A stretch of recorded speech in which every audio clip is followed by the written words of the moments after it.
You ready? Recording in progress. Hey, welcome everybody. It is 12:37 on Tuesday, December 13th, 2022. This is a Provo Municipal Council work meeting.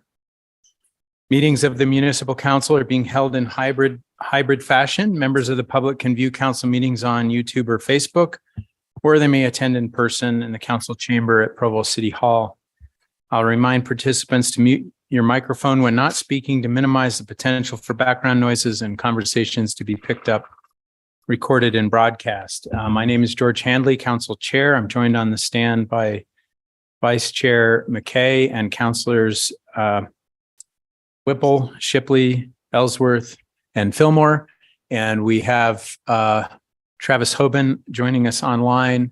We also have Justin Harrison, our Executive Director, joining us online, and Wayne Parker, Chief Administrative Officer, and Brian Jones, our City Attorney.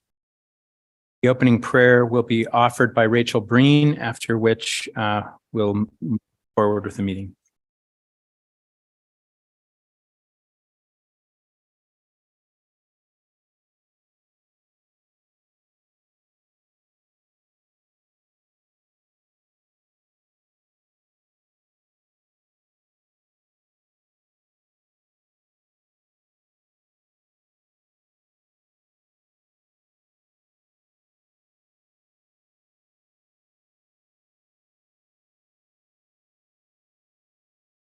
All right. Although this is a public meeting, only the presenters and those invited by the council may speak or ask questions unless otherwise invited by the chair. Please wait to speak until called upon by the chair.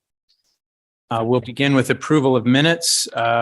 November 15th, 2022 council meeting and November 29th, 2022 council meeting. Are there any objections or requested changes to these minutes? Seeing none, I declare the minutes approved by unanimous consent. Item number 1 is an ordinance amending the general map plan classification of approximately 24 acres of real property generally located at 3450 West Center Street from residential to airport related Utah neighborhood. And this will be presented by Aaron Ardmore, our city. Okay, thank you. So we don't have the benefit of slides right now, so let me just kind of explain this. And the next item on your study docket is a request by the property owners on West Center Street, about 3410, 3450 West Center. Oh, there we go. If we can go to the next slide.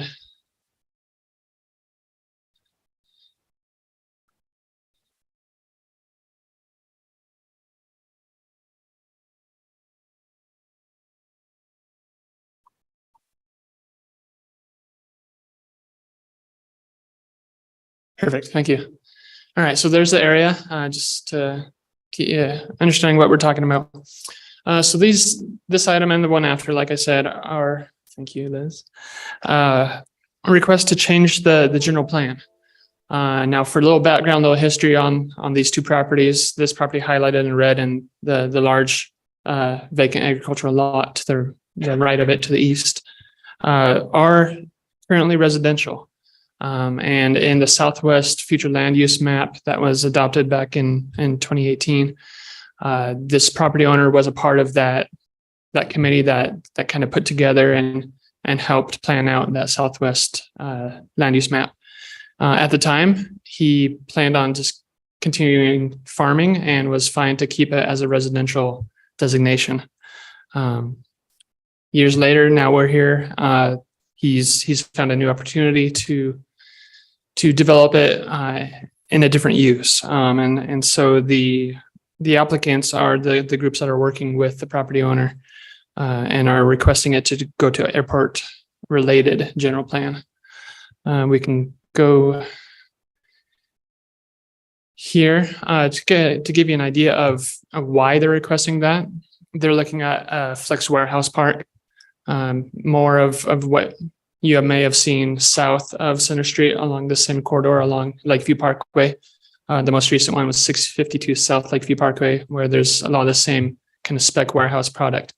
It seems to be a pretty high demand use, especially next to the airport. Staff is supporting this request because it's somewhat isolated. These properties up here are somewhat isolated by the river, Lakeview Parkway, from the other residential to the east and to the north. And also this is currently in a flight path. So that is a big deciding factor on whether to support this type of shift in policy. That there's a flight path that goes right over this property currently. Someday that will go, and we'll have two parallel tracks on the airport, but right now it's still in operation. So for those reasons, we see this as a good proposal. We would recommend approval, and I'll have this for you tonight. If you have any questions, I can prepare for. I think that's all I have.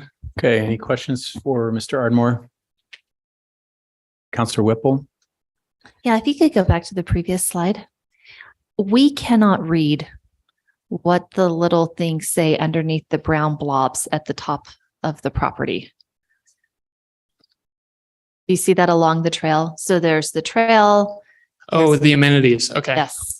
Okay. Oh, I can read Outlook, but I can't read that where the cursor was just a second ago. Yeah, Yep, they've got there some we go. benches and picnic areas planned as kind of amenities for the employees of the area. But yeah, that could be made more clear. So if you could look at the original file you were given, it probably has a higher resolution. So you could just tell us what that says. I think. There is an important distinction on this property in this application that has garnered the staff support, and that is that we've been very hesitant to start amending the general plan or amending neighborhood plans in response to a developer request. So we told this developer, if you really want to pursue this, you need to go through the neighborhood, have a neighborhood driven process to get neighborhood buy-in for this before staff would support a change like this. So he met with Jonathan Hill, who was an original member of the Southwest Committee. Jonathan pulled in some of those other committee members and some West Side residents. They went through a planning process. The neighborhood has bought off onto this. So we feel like that went through enough of a process to amend it that staff is comfortable then amending the neighborhood plan. Thank you. Counselor McKay? I've had some citizens reach out, and they say that that runway is never used, and that it's not over a flight path, and that's being used kind of as a reason to make it commercial. My main concern with this lot is the river, and that we're utilizing it and the public can have access to it. It's going to be left, in general, the trees left, and there's enough of a buffer, which most of this does look like there's a significant buffer between the parking or the buildings and the trail. One area looks like it might not be, kind of over to the right, below that one workout station. But this is just prime land with the river. And the city's done such a poor job in the past, utilizing the river and making sure that it's an amenity and an asset that everyone feels comfortable and safe using. And that's my main, whatever's done here, that's my main concern, that it is attractive and kept nature, like not all the trees pulled out or something, that it doesn't lose what makes it so popular and beautiful right now, for the public. All right. Would you like me to adjust that now or later in the night meeting? Sure, go ahead. So yeah, those are different things that came up during Plan Commission, and I'm sure they'll be spoken to tonight. On the first point, the flight path, we understand from day to day that is used a couple times a month. So it's definitely not their main flight path, but it does still get used for secondary. It's required, I guess, by the FFA for secondary. Now the amenities, I think that's an important point, and that's we were kind of drilling down on that in Plan Commission as well. If you look at the residential concept that was approved for the western part of this, it was a lot less respect paid to the river than this is. They barely had any kind of trail there, and they had a 6-foot white vinyl fence along that whole north border. In this case, as the applicant can speak to this tonight, everything he's told us is he would do an easement, a public access easement to keep this trail system open. That he's showing that brown line. And with that easement, is there a certain so many feet, or do we have that is that? We don't have those standard? details yet, right? So right now we're just talking about a general plan. So this is kind of a concept to look at, but he's well aware of the concerns of keeping it beautiful, keeping it natural, keeping as much landscaping and natural vegetation as possible. At the same time, making the best use of the property. So yeah, those are on our minds, and I believe they're on the applicant's mind as well. The developer has been told that when this comes forward for the zone change, we'd expect a development agreement, and that'll nail down the details of the trail very specifically. What do we know about the proposed height of these buildings? Single story. The other ones that we took down on 652 South Lakeview, they weren't over 20 feet tall. They were single story kind of spec warehouse buildings. So it's a little bit taller because it's a warehouse, but definitely residential could go up to 35. So less tall than what it would be a residential. Okay. Councilor McKay. Okay, a couple more questions. Yeah. I've been told by residents, I just wonder if there's any truth to this. They said there was supposed to be an equestrian trail on the south side of the river. Is that? I've heard those same rumblings, Yeah. but only from residents. So I don't know if Parks and Rec would back that up. That's If the we only could get that place I've heard it answer from. tonight, I would love that. I don't know if we could check in with Parks and Yeah, I can Rec check with before them, tonight. for sure. Just so that when residents keep saying this, I'm like, that we have like a definite Yeah, answer. happy to do it. My other question was, I believe I was at the meeting with this developer, and the buildings look quite nice. The development looks lovely. He mentioned there's to be some commercial. Do we have any percentage on commercial as far as restaurants or? So things that the airport industrial zone that they would most likely use doesn't have any minimum maximum requirement. It does allow a variety of commercial retail uses as permitted uses by right in the zone. So those options would be available, but Okay, there's no, but there's nothing there's specific. no standard. Yeah. Okay. And you guys will do the development agreement. Is there any rules about the dikes and trees? Like, are trees even allowed to be pulled out? Or is that part of I just wonder if there's any standard on that or. I think once you get into the bank of the river, if you're messing with things, you have to talk with the Army Corps. But as far as vegetation on the site itself, there's no restriction. There's encouragement to keep existing trees, but there's no. And when you guys do the easement, you could ask to keep what's in that easement, right? We could work through those details in the project plan for sure. In the rezone. It's already a 100-foot setback off the river. The dike is within that 100-foot setback. Okay. So within 100 feet, you're saying they couldn't, They can't build within the 100-foot setback. but they can't pull the trees? Or is that not part of it? They possibly could. Trees But there within wouldn't that be a setback, purpose but- per se. But why would you if Yeah. you can't build there? So Okay, thank you. All right, well, yeah, go ahead, Councilor Ellsworth. We'll be coming back to this again tonight, so. Well, let's see. So we're changing the general plan, but will we revisit this for a zone change as well? yes, so they have the rezone and concept plan applications in for these properties, and those are under review by staff, and those would come back. The rezone would come back to you. Okay. Just at this stage, if it's helpful to provide feedback, like Councilor McKay, I care a lot about access to the river, the nature and the riparian corridor through here and people moving through there safely. And Councilor Fillmore also wants to see, if possible, provisions to make this as safe as possible for people who are using this as a recreational space. I don't know if it's something in our code or if it's just a configuration of the site, and maybe there's nothing we can do. But I do think it's kind of a shame just to see parking lots around the river. I wouldn't want to put giant fences back there either, because that creates additional safety concerns. But I don't know, if you just spent a lot of time on the Provo River Trail, you walked it for 2 miles, and in the future you only saw parking lots, that might be kind of disappointing. So, and that could be part of a future. Yeah, that's plan, helpful. right? I think those kind of details can be worked out in the concept plan phase. Okay. Yeah. Cool. Thanks. Oh, Councilor Fillmore wants me to ask you if lighting will be available along the Provo River Trail to increase safety and If visibility. what? lighting? We would have to talk to Parks and Recs and Power, but I don't see why not. When you come back this evening, I'd like to hear a little bit more about why we needed an additional airport-related zoning to the north. Since that wasn't our original plan. And this is, of course, a change to the plan. I'd like to understand why we need it. Okay. Councilor Whipple, go ahead. Yeah, so mine was just a quick thing in response to Councilor McKay's, and that is if the trees are Russian olives, I want them taken out. Noted. Nothing against the Russians, just against the Russian olives, right?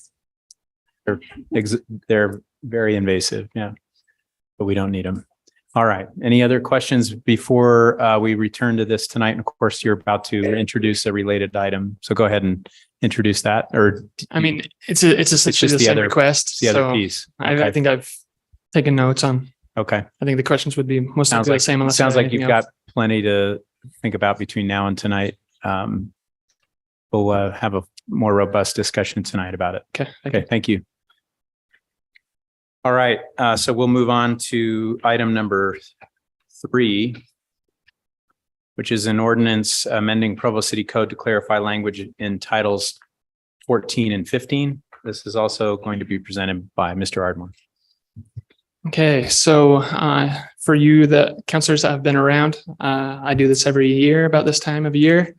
We, as planning staff, tried to note any kind of obvious errors or any really high need clarifications in the city code through the year, and then wrap them all up together in a package in December. And that's what this is. So most of these are just kind of clarifying standards or correcting errors, or even, a few of them are updating standards to match either the International Building Code or the Public Works standards. But I'm happy to go through any of them individually if you have questions. All right, any desire to go through any specific changes? This is a package. It's a Christmas package. It's a gift from planning to the council. And it looks like we're good. Okay, thank you. We'll revisit that again tonight. Okay, we'll move on to item number 4, an ordinance amending Provo City Code to make corrections and updates regarding the neighborhood district plan. Rachel Breen, our community relations coordinator, will present this item. Okay, so as you know, back in August, we switched over to the new district program. And so this is just updating the code in chapters 14 and 15 to comply with the new neighborhood district program. And so, that's right. I always have. Okay, so in this very first one, I'll just kind of go through a few of these slides. So a lot of these are being strucken out because the meetings are going to be automatically scheduled. We're going to have a set schedule for the entire year. So there's not going to be that need for, okay, the neighborhood chair will be notified, and then they have a certain number of days to get a meeting together, because that's all going to be set up. The agendas will automatically be set up with the items. And it's no longer the applicant going to the neighborhood chair and then setting up a meeting. It's now there's going to be a set schedule of meetings. So that's why that's taken out, because that's going to be automatically done under chapter 2.29. Okay, and here on this slide here, this whole beginning part that's strucken out, that was a mistake. The only thing that should be strucken out is subsection B, where it says contact the neighborhood chairs for the neighborhoods affected for the application. All of the zoning, all of that will stay the same if someone's doing a zoning application, wants to change the zone. So on this one, just disregard all that. Section 1 being struck out, that will still be there. It's only subsection B, contacting the neighborhood chair, because it will automatically be put on the agenda. Okay, on this one here, this is an example of what is going to be automatically put on the agendas as neighborhood coordinator. Whenever we get an application for a major street plan, general plan amendment, or rezone, those 3 items will automatically be put on the agenda and put on the set meetings. And so this one is showing the change instead of it being like the neighborhood chair or the neighborhood program. We're just changing the wording that the neighborhood coordinator and the district executive board will be setting up those meetings. And then on a lot of these, for the conditional use permits, excuse me, for a lot of these that don't necessarily need to have a neighborhood meeting, we've strucken those out. You can still always have a meeting on whatever land use item that they decide to have, but these where it was automatically setting up a meeting for every single land use item. For example, the conditional use permits, if what they're doing fits the code, the existing code, there's really nothing that a neighborhood can change, or, you know, if it fits the code, you have to do the conditional use permit. And so we're taking that out as being an automatically going to a meeting because it's not really needed. There's not really much that you can do on that. And some of these is just cleaning up old information, like this moderate impact service organizations. And there's also a high impact service organizations. We talked to planning and we don't know what that means. We can't find a definition for it. So we're just cleaning it up.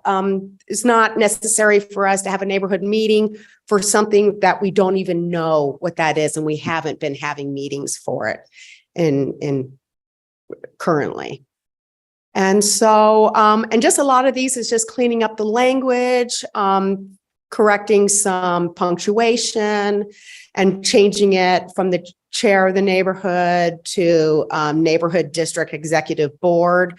So a lot of these are just grammar and just switching it over. On this one here, the pioneer neighborhoods, we're specifically saying what the pioneer neighborhoods are.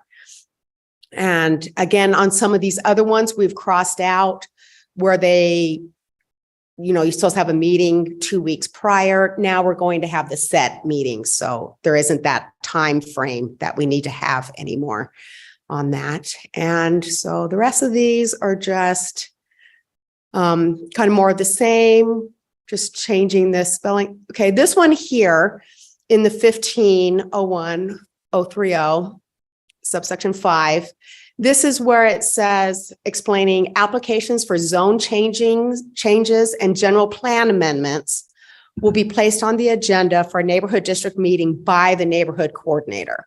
So again, major street plan, zone changes, general plan amendments, those will automatically be put on the agenda by the neighborhood coordinator. And those meetings, we're going to have them every 6 weeks. So we should be able to catch every application that comes in that time. And then, so instead of the old process of the applicant contacts the neighborhood chair try to get everyone together, the applicant notices the neighborhood, they have a meeting. It's now going to be all automatic, where you have the meeting already scheduled. There's a calendar of meetings. The agenda will be on the city website, and anyone can go in and see what's going to be on the agenda. And so it's kind of cutting out that whole, all these, you have to do it within 45 days, and then 20 days after that, it's just going to be constantly automatically set up on there. Let's see. Maybe that's it that I have. So kind of I know that we've gotten some emails about people being concerned about this being struck out. Keep in mind that under section, was it 2.29 is when we say exactly how the program is going to be run. And there's no longer a need to have the applicant notify the neighborhood because it's already set. The meetings are set. It isn't like before where you had no idea if there was going to be a meeting or not. We're going to have a yearly calendar. You know exactly when your neighborhood meetings are. So there's no longer a need for that noticing. The agenda will be on the city will be on the city website, also on the district Facebook pages. We'll have district Facebook pages where the information will be there. We're going to be mailing out a calendar to all Provo residents that list the schedule, so everyone should know exactly when their district meetings are going to be held. That will also be online. And we can still do other things that they're not in the code, but things that we've done in the past. We have the signs that we can put out throughout the neighborhood informing people that a meeting is going on. And do you have any questions for me? Counselor McKay? Rachel, I'm so excited that you're working on the neighborhood program, and I want to thank you for that. And I know you've responded to a lot of concerns that citizens have had, and I appreciate that, making that clear. There is no doubt this is going to be more transparent, and more people are going to see these changes in their neighborhood that they're so concerned about not seeing. Because, just even with Provost, we had that Provost neighborhood thing where they couldn't get a neighborhood program. So that's caused a lot of conflict with that development. So I'm grateful that that won't happen anymore. And people can even see it after the fact on Zoom, or at least to see the agenda and be aware of it. So I think it's all awesome. And I appreciate your work in educating people about it. Okay. And I just wanted to double check. 'Cause I know one of the concerns is as neighborhood chairs, which will now be the new district executive boards, how are we going to know about these land use items coming in? How are we going to, will it only be those 3 items put on the agenda? But they will still be getting currently they're getting emails sent to them as like an FYI every single time a planning application comes in. That will still be continuing. They'll still be getting those emails. And in section 2, chapter 2.29.050, subsection 8, it specifically says that any district member can bring up having a meeting, can bring up an agenda item for future meetings. And so it isn't like you're limited to these items. You still can say, hey, there was that project plan approval. I would really like to hear about that at our next meeting. And certainly we can put that on the agenda. There's always, you're able to put in your own items for the agenda. We aren't taking that away from them. Okay, so anything else? Counselor Ellsworth? Yeah, you said that a calendar would be mailed out to all citizens. Yeah, so we're working on that now in getting a flyer sent out to all Provo residences that will have information about the district program plus the calendar that we can send out, something that they can keep, put on their fridge, and that they would have that information. Gotcha. How often does the council mail something like that? You're new, but I haven't seen it done in 3 years.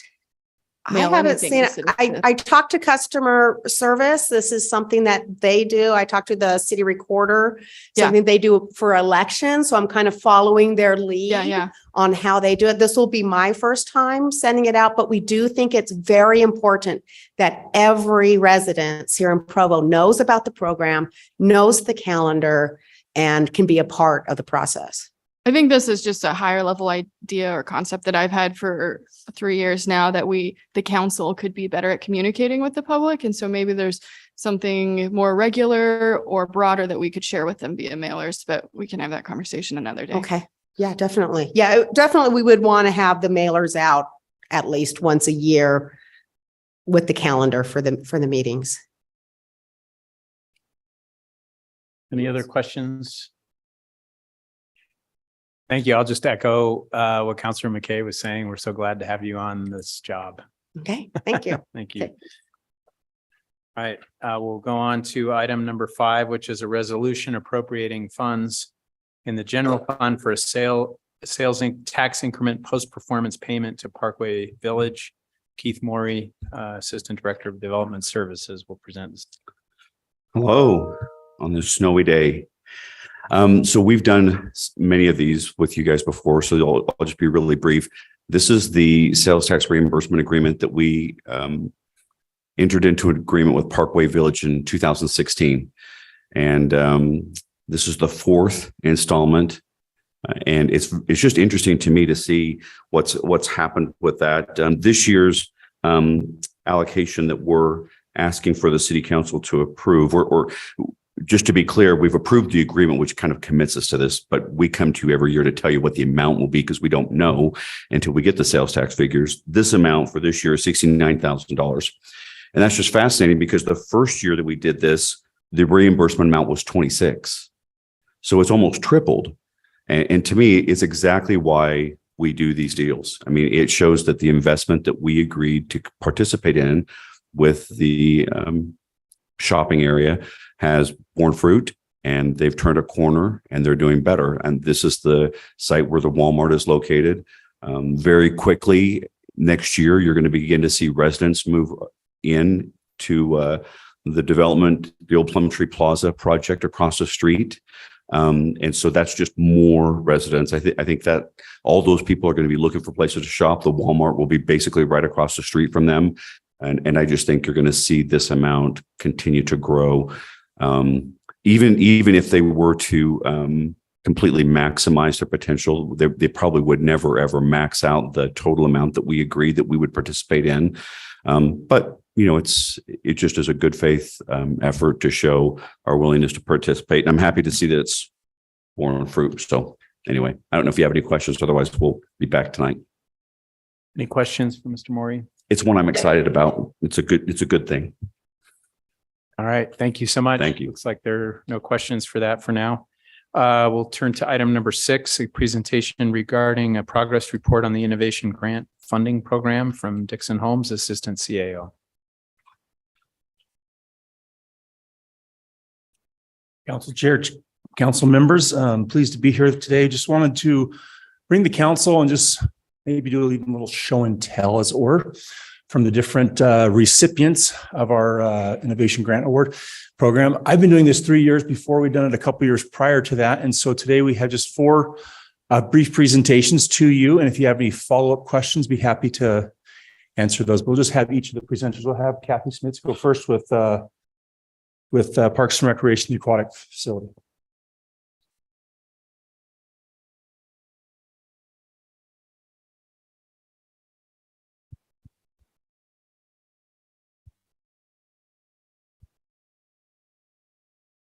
Hello, I'm Kathy Smith. I'm the manager at the Provo Recreation Center. And many of you know our success story for the Provo Recreation Center, ranked #1 in the nation. We have also been ranked one of the busiest rec centers, if not the busiest rec center in the country, based on memberships and usage. With the sheer numbers and the type of activity and programs and visitors that we have, we tend to see our fair share of emergency situations, from major to minor situations. We've had quite a few life-saving emergencies that our staff have been able to respond to. Just months ago, I was able to revive a young lady in the women's locker room. And just a few months ago, or actually about a month ago, my staff was able to help treat a non-breathing 90-year-old that had been working out for over 2 hours at our recreation facility. So it is really important that we're trained effectively, and our aquatic team respond to all the emergencies in the facility. But we also, I do train all of our instructors for lifeguarding, and then they train all of our lifeguards. So at an instructor level, trainer and instructor levels, we do a lot of training classes. We certified about 100 lifeguards just this summer. Last week, we hosted a national training that people came from all over the state to train to become instructors. So I am very, very appreciated for the innovation funds that was able to give us funding to purchase some of the best mannequins on the market that have some of the most effective features that help train these employees. We also do training for our park staff, our peak staff, Peaks Ice Arena staff, and our guest services and child watch. So we want to make sure that they have all the tools necessary if there are situations that they do it properly. So we were able to purchase these mannequins called the Braden mannequins. We bought several adults and several infants. And what makes them really unique, we were in dire need of new mannequins. Our last ones were missing legs, the heads were falling off, and it was kind of embarrassing training classes, and heads were rolling down the tables and on the ground. So these mannequins are more effective because they actually light up. The most effective part of CPR is, of course, the compressions that take the blood to the brain and supply oxygenated blood to the vital organs.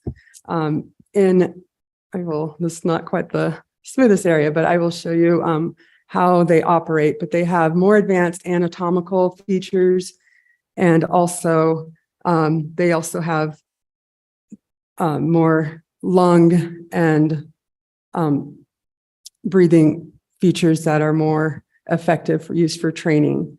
But as you compress the chest, there is a light that will show the blood flow. And if the light's not moving, you're not getting enough blood flow to the brain, which will not help sustain life to this individual. And as you compress, the first couple compressions, you're trying to get that blood to the brain. The first couple compressions are not quite getting the blood there. So the first couple compressions take a while before you see the light. And then once you start seeing the light, the brighter the light, the more volume of blood you have, which is more effective. It also helps if you have a training class of about 20 students, the instructors can see the blood flow and if it's done effectively. So that will really conclude the presentation. I can just show you an example of how these are used and the blood flow that you'll see. I'll have to do it on the floor.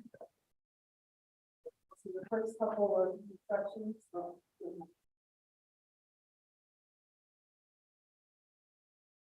We have first couple of instructions. We do not see the blood flow, but don't have the airway going.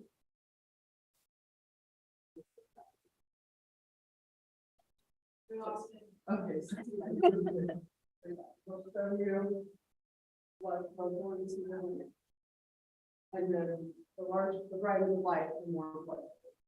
Sorry about that little mishap there. Okay, do you have any questions? I'm very thankful for the. Thank you for that. Any questions? With our training. Counselor McKay? I just love it that you also have the infant one. I almost lost my youngest child, and primary children didn't let me leave till I learned how to do CPR in an infant, but it's very different than an adult. So which emotionally harder and physically to do it. Yeah, I'm glad you guys have the tools, and it makes sense that you actually run into these scenarios regularly. Definitely. Okay, thank you very much. Thank you very much. And Sorry thank to you hear for your that. service.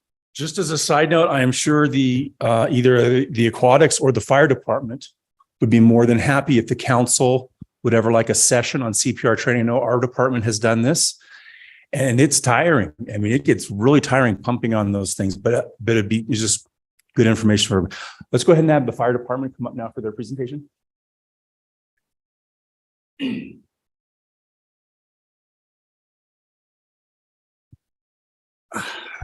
Thanks, council. One of our grants was for. Could you state your name? Oh, sorry. Thank you. Devin Tandy, captain with the fire department, second generation firefighter with Provo, and I've been here for 18 years now. So I love my job and appreciate. I also live in the city of Provo, so I take a lot of pride in our fire department.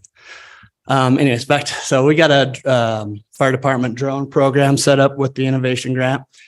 I have the drone here, but then I saw another drone come in that was way bigger than ours, so I'm not going to pull ours out. But there's a picture on the screen of the drone we have. It has thermal imaging capabilities so that we can see. We're going to use it for lost hikers. Anytime we have a rollover at night and we don't know if it was occupied by 2 people or 1 people, we can launch it and look for heat sensors and tracking to try to make sure we don't leave a patient or a body on the side of the road or in a field on rollovers like that. So that was for the drone. We've done a Part 107 class. We have a mini drone that we use to practice with. And then we have the Mavic 2 Advance. We are getting 10 of us, so 3 from each shift. So we have 3 shifts, and then me as the lead will all be part 107 pilots. And then we'll start deploying it once we get that all set up. So then the next slide. And if you guys, this is one of our thermal imagers that we had a different grant for, and I can just pass this. You guys can see through it. So this basically is put on all our ambulances, and it's attached to our SCBAs. And it gives us the ability to basically see through the smoke when we can't see with our lights and all that stuff. And again, it helps us.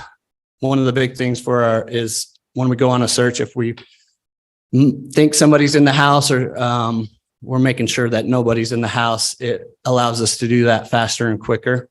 It's on our frontline ambulances. And so that those are the 2 firefighters that will be going in first. And it's been a huge success for us as well. There was a little bit of a training curve on them, but we've got that taken care of as of now. So that's all I had for my presentation. Is there any questions? Questions? We're having way too much fun with this. Yeah, it's fun. Am I on fire? Is that what you? Yeah. Well, I appreciate your service. Thank you very much. Thank you. Yeah. I think he has to stay up until everyone's had a chance to play with the thing. Or what? Oh, I see. Oh, okay. Dixon is on fire. Yeah. Okay. He's lit up. Yeah, we'll go ahead and have Brett Borgett come up with the media services now.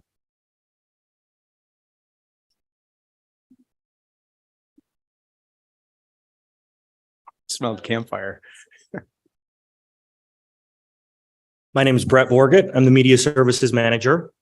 I truly believe we have the best media services team in the country. We have been trendsetters along the way. We were the very first city in the state to do city council meetings on YouTube. Everyone thought that we were absolutely crazy. Now, a lot of cities have followed suit. We were one of the first cities to have a drone, and now you've seen how drones have exploded. And we are now the first city to have a VR camera like this.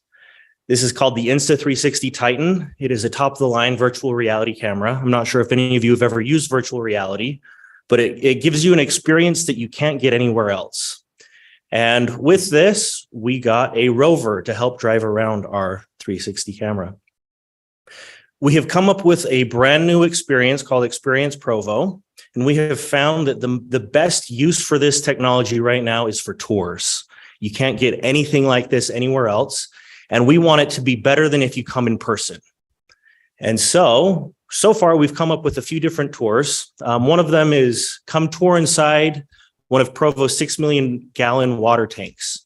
This is not something an average citizen could just go do. Sometimes scout groups and things like that get to go in there when they drain them for cleaning, but we're giving you an experience that you can't get anywhere else. Another fun one, and probably my favorite one, is we were before our wonderful director at the library, Gene Nelson, retired. We were able to catch up with him, and he gave us a guided tour of behind the scenes of restoring the city library we have today. And then a few other fun ones is we did the airport grand tour just before it opened. And then City Hall, we were able to come in here during construction, and we were able to just do the cemetery, had us come by to showcase some fun things that most people don't think that cities have to offer with a cemetery. If you've never experienced this before, we'd love for you to come down to our office. We have a couple VR goggles you can watch to get the full experience, but it's also available on your phone and on a computer. If you're looking through it on your phone, you can just pretend that basically they're your goggles and you move around and your phone will do the rest. And then if you're on a computer, you can just click and drag with a mouse. And so you can visit provo.org/experience-provo for all of these experiences. And we are having a lot of fun doing it. If any of you have any recommendations of things that would be fun to do with this, we're always open for recommendations. A future project we're very excited about is we are going to tour the old city center before it's torn down.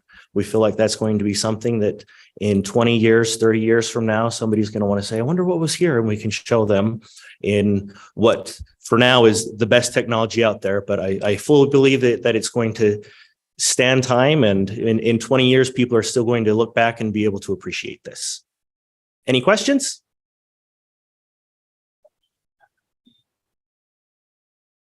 Sorry, I have a question. My microphone is off. How many people could do this at once? I mean, you have like multiple.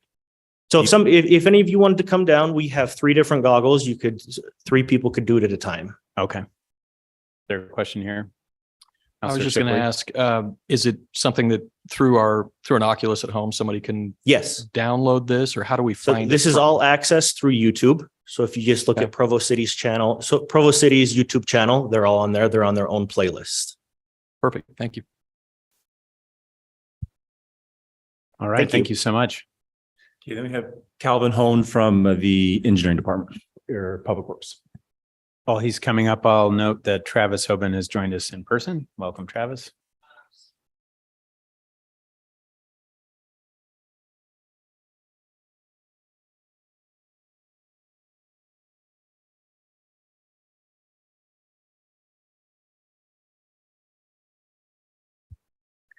Hone, Public Works GIS Coordinator. First, I'd like to thank the city for, as one of the Innovation Grant Award recipients for this awesome opportunity.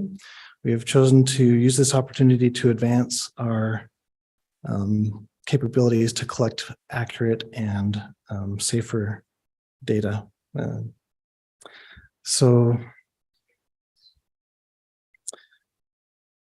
City-owned underground assets account for the majority of water, sewer, and storm networks of pipelines and attached appurtenances.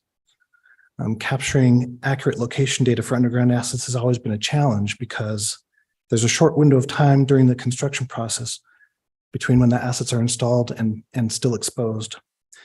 And it's our responsibility to assure that these assets are approved, inspected, and installed properly before the trenches are backfilled and the assets are buried, because once construction is complete and we release the construction bonds, the city assumes ownership of these assets.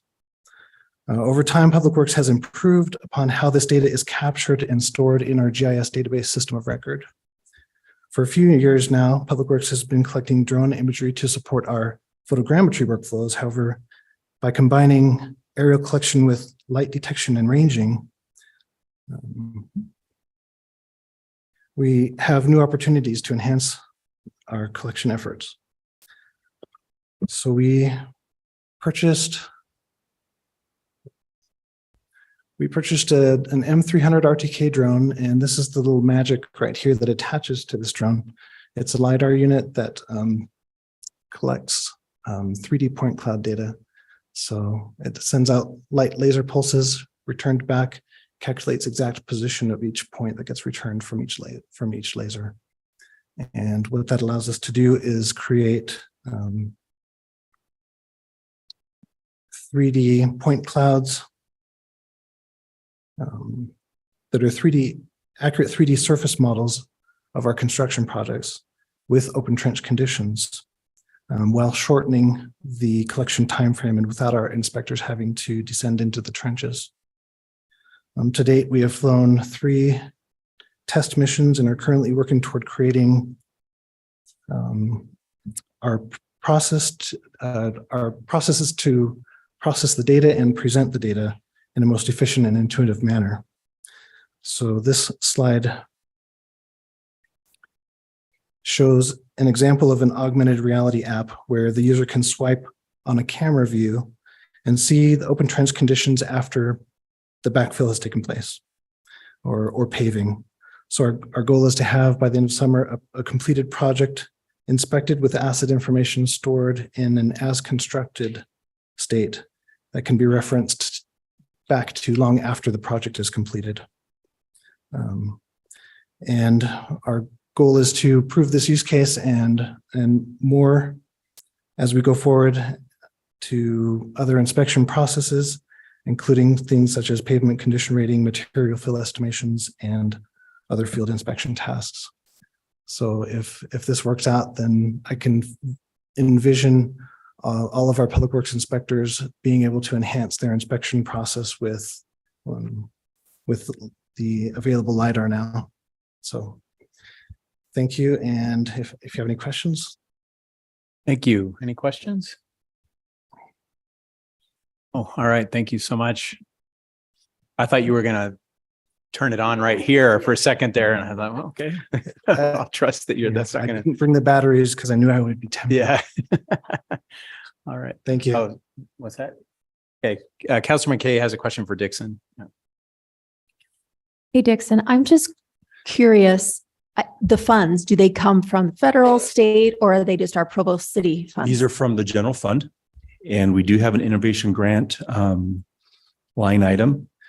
As of right now, we have about 94,000 in grant money that we've awarded, and it's committed. Some of the departments will pay for these items out of their own budget and get reimbursed just because they already have those ability to do that through their processing through finance. And then we have 315,000 to be committed for future projects as we do this every year. So just as an example, last year we had close to 400,000 in requests and about 126,000 in actual awarded. So we don't award everything. We do a competitive process. We'll be starting that process here in January again. And then usually about April, we make those awards. We have a citizens group that help us review the projects from the various departments, but it is an open application process.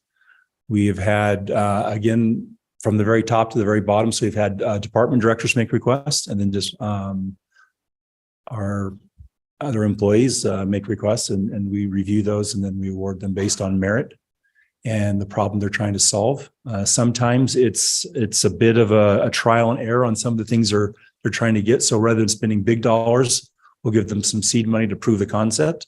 If it's successful, then the department would be expected to fund those or make additional requests to the budget process. And then others, as you've seen, are just they able to take the money, purchase whatever there is they're doing, just keep using it. So, any other questions? Thank you so much. Thank you. All right, we'll go on to item number 7, which is a discussion regarding Provo Orem Dispatch Services Agreement presented by Wayne Parker, Chief Administrative Officer. Mr. Chairman, members of the council, thank you so much for the opportunity to present. This has been a long and storied process over the last number of months. So I just, number one, wanted to bring you up to date. So our colleagues in Orem will be having this same discussion about 3:30 this afternoon. So I wanted to at least let you know kind of where we were in the process and how quickly we are moving.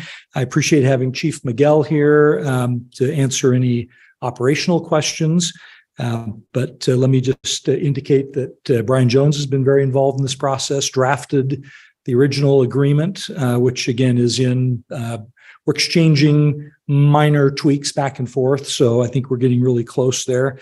John Borgett has done a tremendous amount of work on the finance and budget components of this. Dan Softly has been just astounding at working with Orem's HR department and the varied leave balance and social security issues and a wide variety of things that started out being 1,000 ways for something to go wrong and only 1 or 2 ways for it to go right. We've ferreted through those 998 wrong answers and worked our way through. So just to give you a quick update as we've been negotiating the agreement. Well, first of all, let me say, as you probably know, we have been co-located with Orem Dispatch in our dispatch center since October. Their dispatchers have been working in our facility. That has gone extremely well. And we're seeing some of those significant advantages we talked about earlier, particularly in terms of calls that come in on the edges between Provo and Orem, and a 911 call on a cell phone could be very easily routed to the wrong city. Now they're all routed in one place. And so we've avoided a lot of this transferring phone calls and dispatching the wrong units. And again, we've resolved a lot of those issues through the co-location. But in short, based on the staff report we gave you last week, so our agreement is essentially an agreement for services. So Orem would be a customer of the city of Provo, at least for a 2 to 3 year time period. We sort of set a 3-year cap on this services agreement without extension by mutual agreement.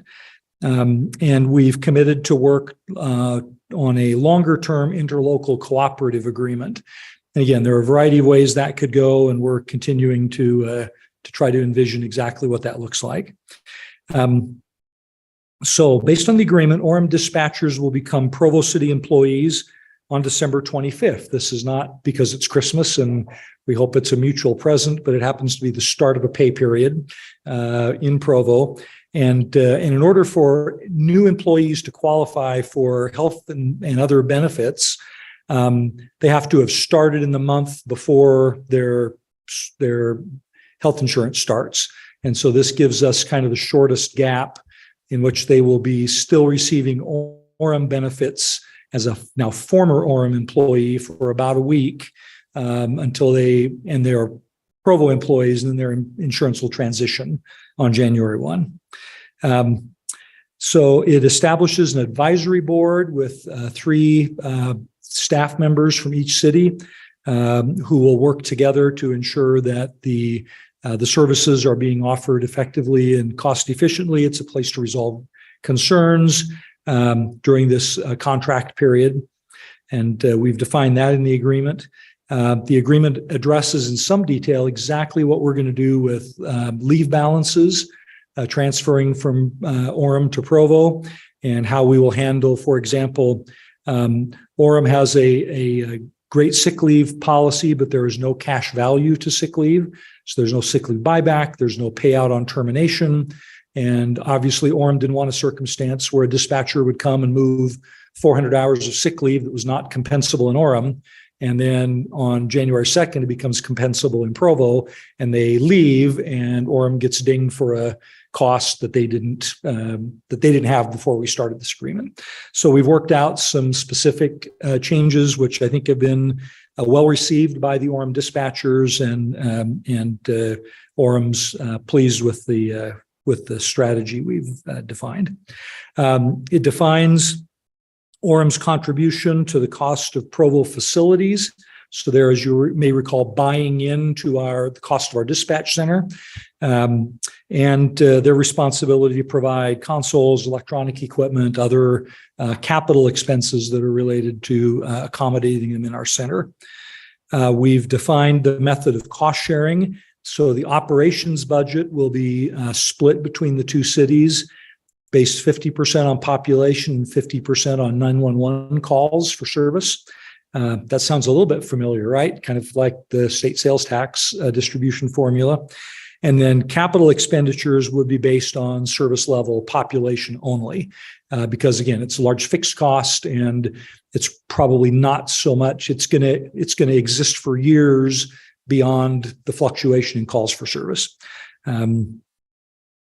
We agree to allow and support Orem's efforts to retain their public safety answering point license, which is issued by the state of Utah during this period, so that if at some point in this period the winds of fortune change and Orem decides they don't want to be part of this operation anymore, they essentially walk away from their capital investment, but they have the ability under state licensure to go back to doing their own dispatch center if they would choose to. And we've got termination clauses in this agreement that essentially require full year notice before they would actually depart, so that we have time to adjust budget and staffing and other things. And then also in the agreement, we talk about how we would admit another jurisdiction to our partnership or not. Essentially gives both cities a veto right for that opportunity. So it takes both of us to agree to invite a third partner to the equation. So we are been working on the budget for the for the first 6 months of this operation, again, because we transition the last week in December, we'll have a 6-month time period in which we'll be operating together, essentially in the contracted service. And so we have 2 items that will be coming to you in January.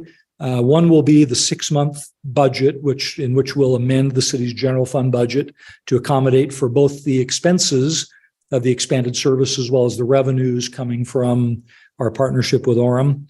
And then we will also bring to you the final services agreement for your review and authorization of the mayor's signature. And we expect to have those for you, assuming your first meeting's on the 17th of January. We'll be there that evening with Orem to bring those 2 items to your attention. So that's just kind of an interim report. Wanted to let you know where we were. Happy to answer any questions you have. Let me just say that I've worked on a number of consolidation efforts, dispatch, fire departments over my career in other cities, jurisdictions. This one has been characterized by a very high level of trust between the 2 cities. And I credit our long-standing relationship with Orem's leadership, and both in the city as well as in the fire and police departments. And again, it's been a long and involved process, but it's been a really positive experience, I think, for all concerned. So just kind of wanted to let you know we were on that track. Happy to answer any questions you have, or we may call on Chief Miguel if you have some specific operational questions. Mr. Parker, any questions? Mr. Shipley? Appreciate your careful efforts on this, and I think it's a good opportunity for both cities to work together. My question is something that you mentioned about, the cities having joint ability to allow additional. Did I interpret correctly that then there is capacity for other cities to potentially join in on this arrangement? Yes, space-wise, there would be. Again, the part of the difficulty, I think, for us in this process has been Orem and Provo are relatively well matched. I mean, our service level population, again, as you know, probably know, they provide fire service to Linden and Vineyard under contract. And when you take Linden and Vineyard and Orem, they're actually larger population-wise than Provo is. And so bringing 2 very, very evenly matched operations together has been comparatively painless. The great fear is that if we get a smaller city wanting to come in as opposed to being at central dispatch or doing it on their own, we just want to be extraordinarily careful that we're not diluting our decision-making ability by inviting another partner in and putting them on an advisory board, for example. And so again, we just, rather than trying to answer all those questions at first, we just said, look, if either Provo or Orem is uncomfortable, the answer is going to be no. So again, it was sort of, you've got to reach a very high standard if you really want to participate in this deal with us.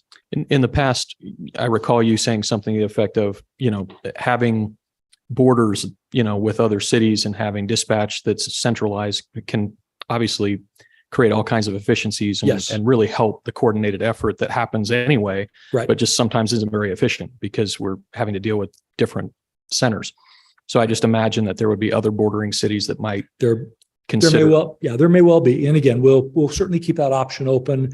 I think we'll probably deal with this question in a lot more detail in the interlocal agreement rather than in the contractual services agreement, and create really a standard by which we would admit others. So again, I don't think we're certainly not in any hurry to invite others to participate. It may actually be to our advantage to put the interlocal agreement together first and then explore options for expansion. Thank you. George. Councilor Fillmore. Mr. Parker, it sounds like there are multiple reasons for doing this. The cross-border issues on where the 9/11 call comes from and so on. But I gather the largest one is economies of scale that both cities perceive. Yes. Yeah, I think that's true. And again, our budget as it's being developed assumes staffing levels at a given spot based on, again, call volumes and shift balancing and those kinds of things. And we think we'll be able to eliminate a number of positions that the 2 cities, if you take the sum total of the 2 cities staffing, the new contract service will be less expensive for both cities. It does reduce overhead substantially. From Orem's perspective, as you probably know, they are in the process of of design on a new expansion of their city hall complex. This saves them a significant amount of square footage that can be repurposed for other areas, and thus they don't have to build it at, $300 or $400 a square foot in their new facility. And so there are cost savings certainly for them. There are these efficiencies, the option of having both fire departments on the same channel, communications channel, so that when they're at an operation in Orem and Provo's asked to back up, we don't have to change channels. We're just in the same communication standard.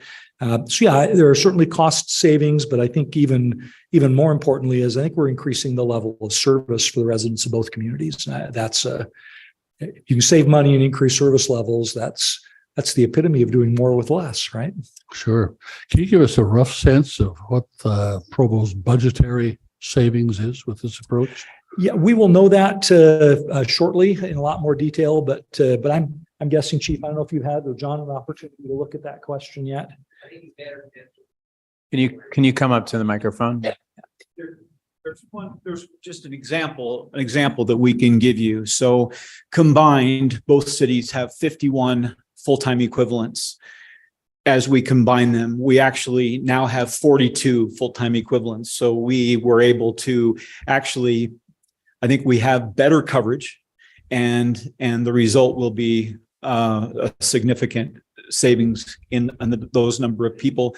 Also, recruitment and retention in our communications center is very difficult. It's difficult all over the world, finding people that are very, very good at that work. And so it will help us with the recruitment and retention of this, the quality of life for the dispatchers, their ability to get time off, utilize their vacation.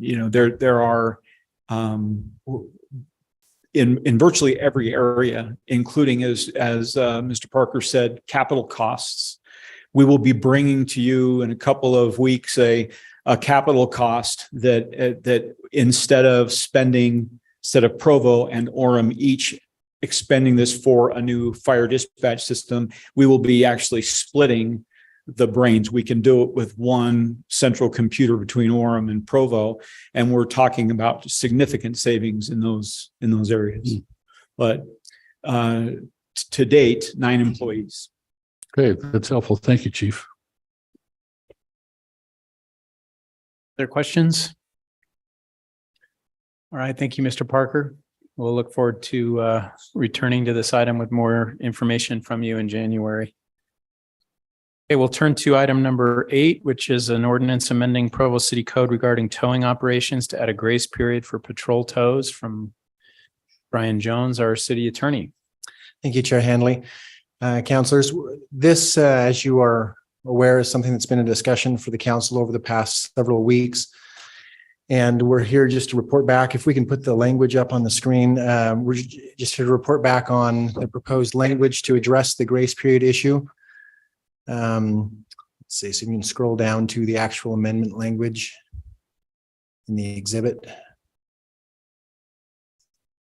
Okay, so as you'll recall, one of the things I mentioned last time was that the way Provo City's towing ordinance works is that in order for a tow company to conduct what we call patrol tows, they must be certified by Provo City to do so. And in order to be certified, they must enter into a contract with the property owner that meets certain requirements. One of those requirements is contained here in subsection 4, which says that before they can connect to the vehicle, they have to document through photographic or video evidence what the violation was that they're towing for. So what I've proposed to add here based on the prior discussion is that after they do that documentation, they then have to wait 10 more minutes before they can actually attach to the vehicle. If the vehicle is in a marked parking space that is generally available to anyone who has the right to park in the parking lot. That language is intended to not capture what then is listed here in the parenthetical. So in other words, if the violator is in a numbered spot that is reserved for someone, or they're in an emergency spot or a maintenance vehicle spot, then the grace period doesn't apply. So that's what we drafted in an attempt to match what the previous discussion was, and happy to answer any questions. Thank you, Mr. Jones. Any questions? Shipley? Yeah, so I think this does match what we talked about and what we're trying to intend to do. My question is,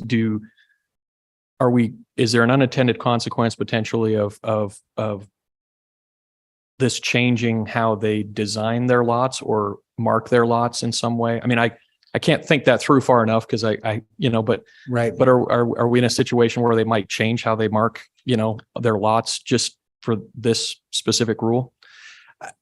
Certainly, I think that's possible. I mean, I guess I could imagine, for instance, you can imagine a apartment complex that doesn't have assigned spots and they just hand out permits and they switch to having assigned labeled spots in order to allow this.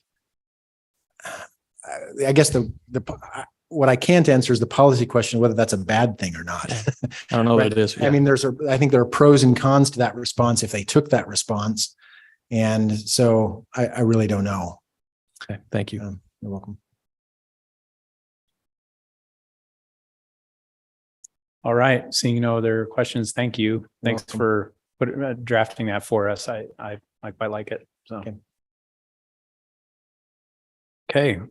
We are now going to take a 10-minute break. We'll meet back here at 2:00.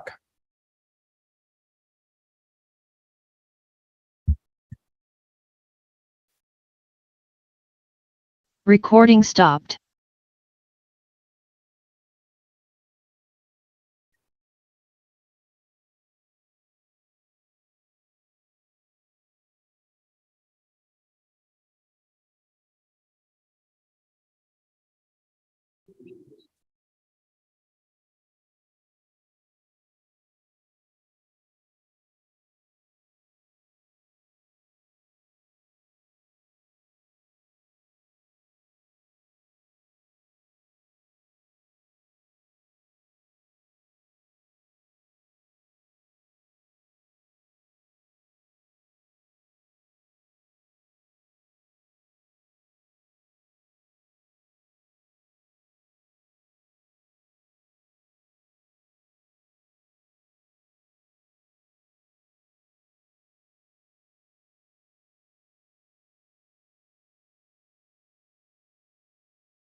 we'll start recording when you're ready, Elizabeth. Recording in progress. All right. Well, we're gonna start, Bill, and then but several people are coming back. So, all right. Welcome back, everybody, for our afternoon work session. We will pick up on item number 9, which is a resolution adopting the revised Provo Moderate Income Housing Supply and Strategies Report. And it looks like Brandon Larson is presenting this item. Yes. All right. That's right.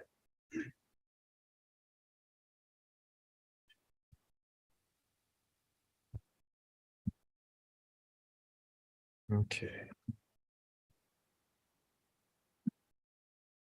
All right. So, a few weeks ago, you got an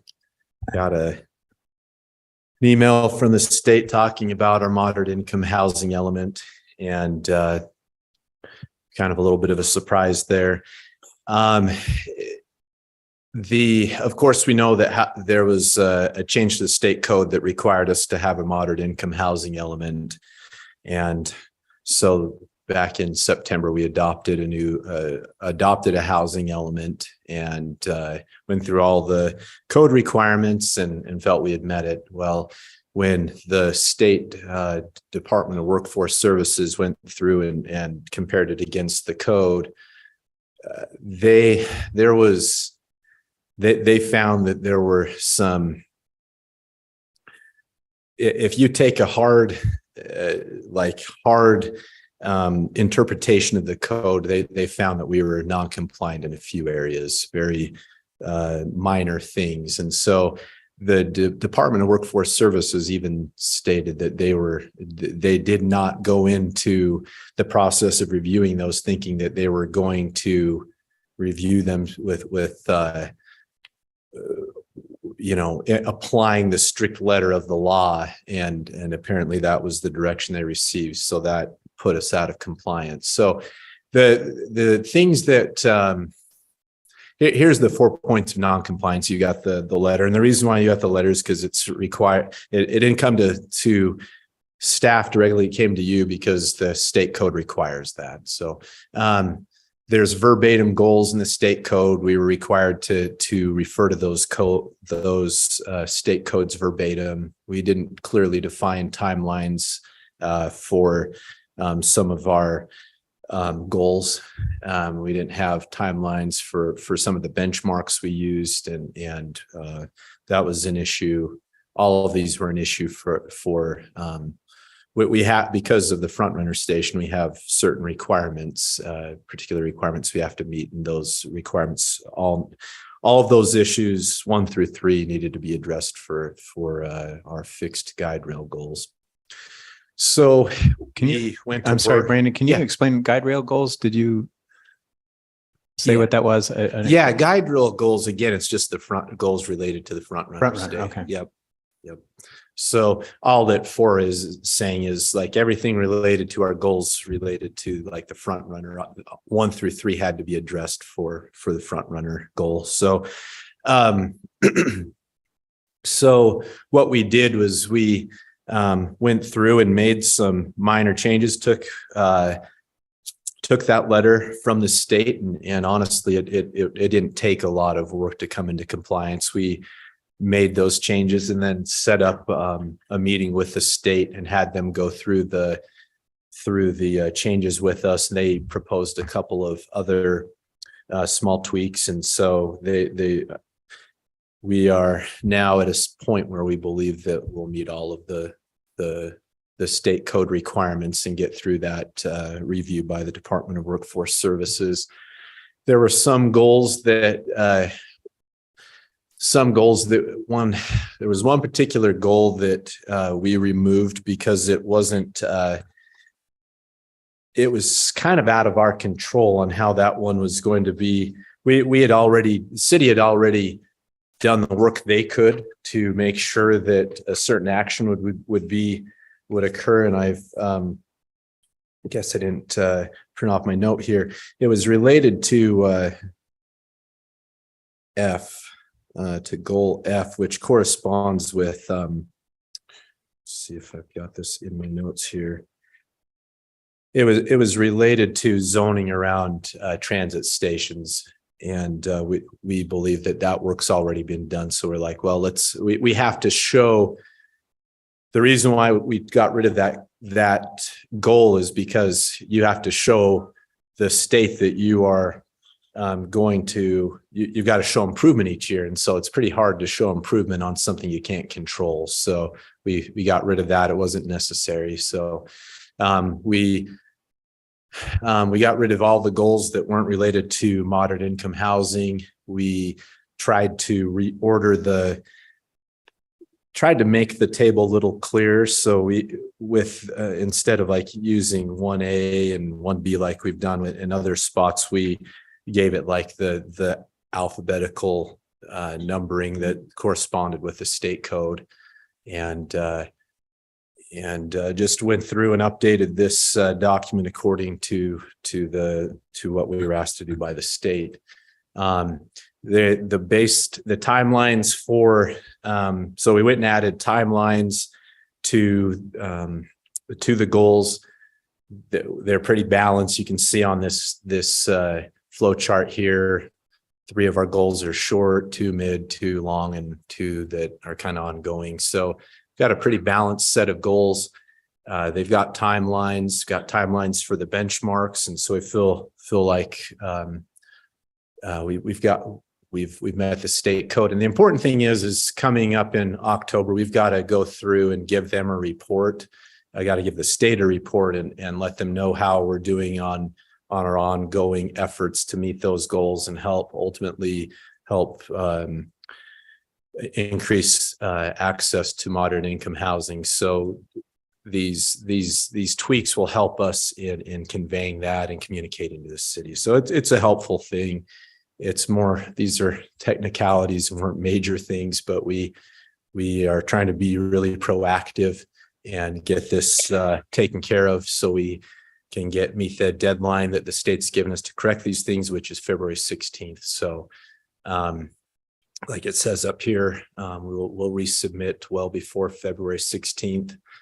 Our idea is, obviously this moderate income housing element is it's Appendix B of the proposed general plan. If there is a delay in getting the general plan approved, we'll take this out and ask for you to consider adopting it earlier than that. But just wanted to let you know where we were at with getting this moderate income housing element cleaned up according to the state requirements. So we were required to have got to show progress on 6 goals. We've got more than enough goals. We've got some wiggle room. Basically, when we go to the state in October, we've got some wiggle room because I believe we have 9 goals that to show improvement on, and it puts the city in a good spot to be flexible in showing compliance with state code requirements. So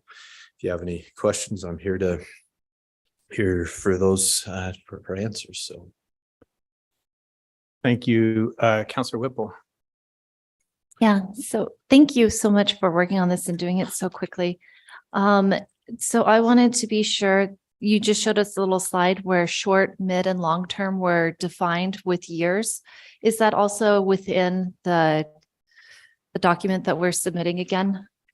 Yes, the document should outline. Yeah, there's a timing note. It says, if you look under, I don't know if you've got a copy of the red line, the red line's in front of you, but there is a document under the first table on the first page. There's a timing note that says what short means, what mid means, and what long means. So excellent. And then are you going to run this past the state person again before you submit it for review? Yes, we will do that. Okay. Yeah. She indicated she'd be happy to do the proofing on it. We're again. glad to do that. Frankly, we don't want any more challenges with this getting adopted. So, or it, being found to be in compliance. So yes, we will do that. All right. Thank you so much. Yep. So can I ask what would be most helpful for you at this point from us?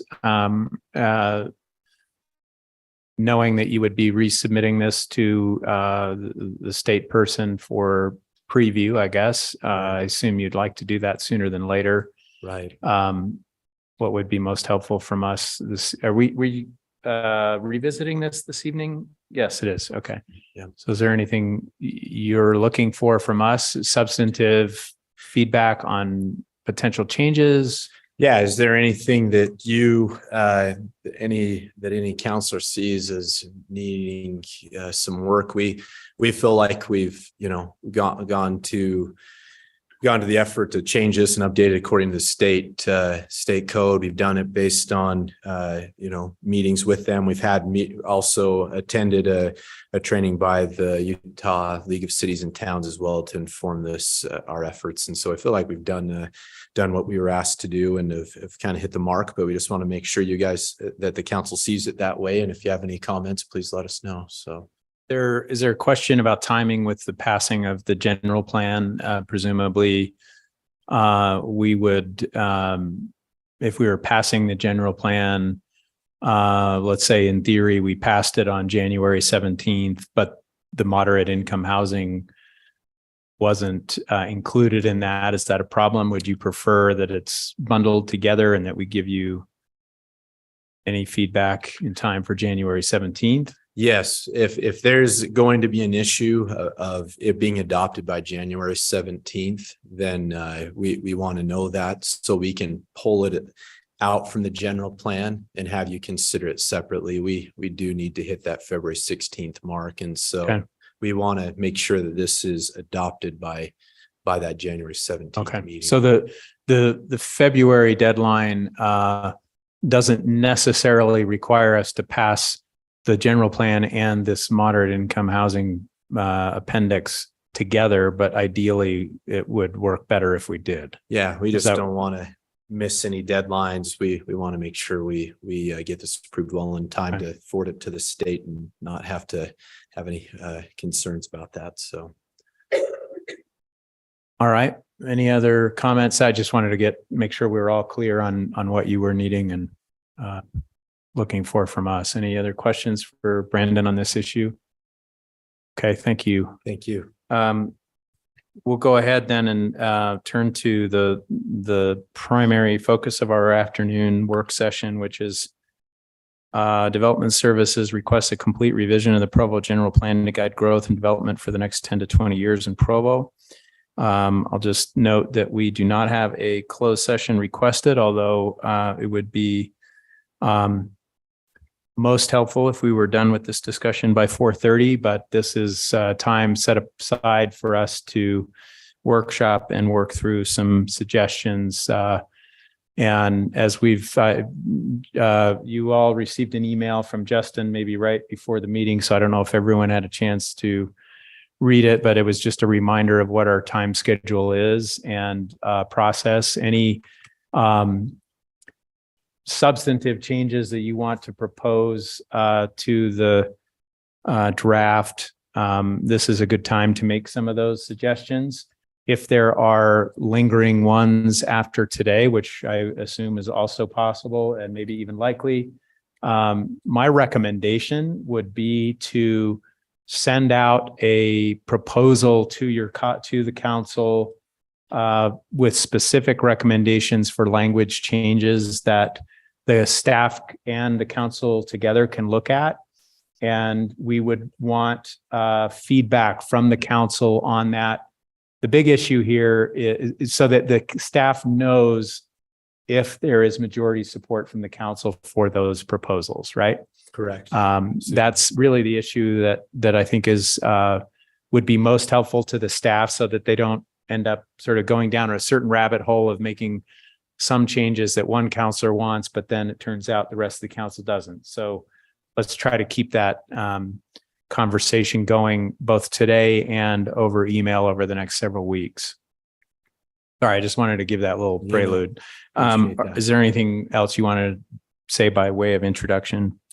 No, I don't think so. We just appreciate you looking into it and my plan here was to kind of go through the last 3 chapters and then talk a little bit about those appendices. And then I'd love your feedback. It sounds like there's some counselors with some feedback, and so I'd love to get that and talk through some of those questions. So if it's okay, I'll just present those. Please. Yeah. Those few things, and then we've talked about the first 6 chapters. Wanted to move on to public services and safety. This was a chapter that our current general plan, one that our outgoing general plan currently it has a public services and safety chapter. It's pretty common for cities to have this. We didn't have a really in a way, this is kind of new, but I guess as I went back and looked at our old general plan, there was a public service chapter, but it was combined with another topic. And so it really didn't stand out too well to staff. And so we created a separate standalone public services and safety chapter. Took all the data that was in that old general plan and the proposed general plan that came from design workshop, and brought that information here and expanded on it. And of course, this chapter is broken down into 2 topics: public service, public safety.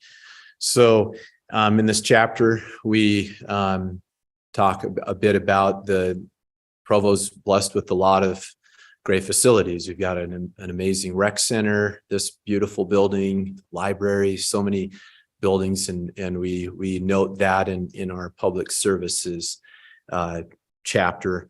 We talk about how the questions asked: how are we doing in providing these services broadly across the city? And one of the recommendations we have is to make sure that we have a balanced distribution of services throughout the city, including the west side. That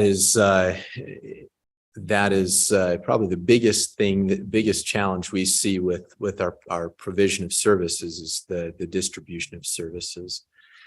In the safety chapter or safety section, we again and talk about we sat down with the fire and police departments and got a good view of kind of a snapshot of their most important land use priorities. And we include those in this chapter. Talk a bit about dealing with emergencies and hazards and how to mitigate those. And so it was, so I feel like this is a really helpful chapter in kind of a high level view of how to balance out our provision of services and how to address and deal with emergencies and hazards in the city. The next chapter, the next chapter is open space and recreation. Again, Brandon, do you want us to go one at a time, or do you want to? Is it easier for you to just go? Could we? Would that be okay if we just took one at a time? Yep, it's your meeting. Whatever. All right. So, thoughts, questions, input on chapter 7 on public services and safety. Did I get the number right? Yeah.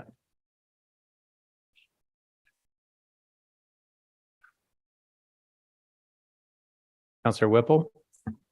So there's some things that I think of with public services and safety that are not included in here. Okay. And I recognize that these may not all be within the control of the city. And if that's the case, then it would be appropriate to not include them.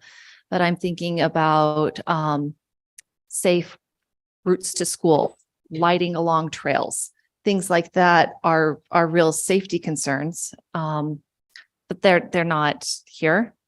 That may be deliberate, but I just wanted to check.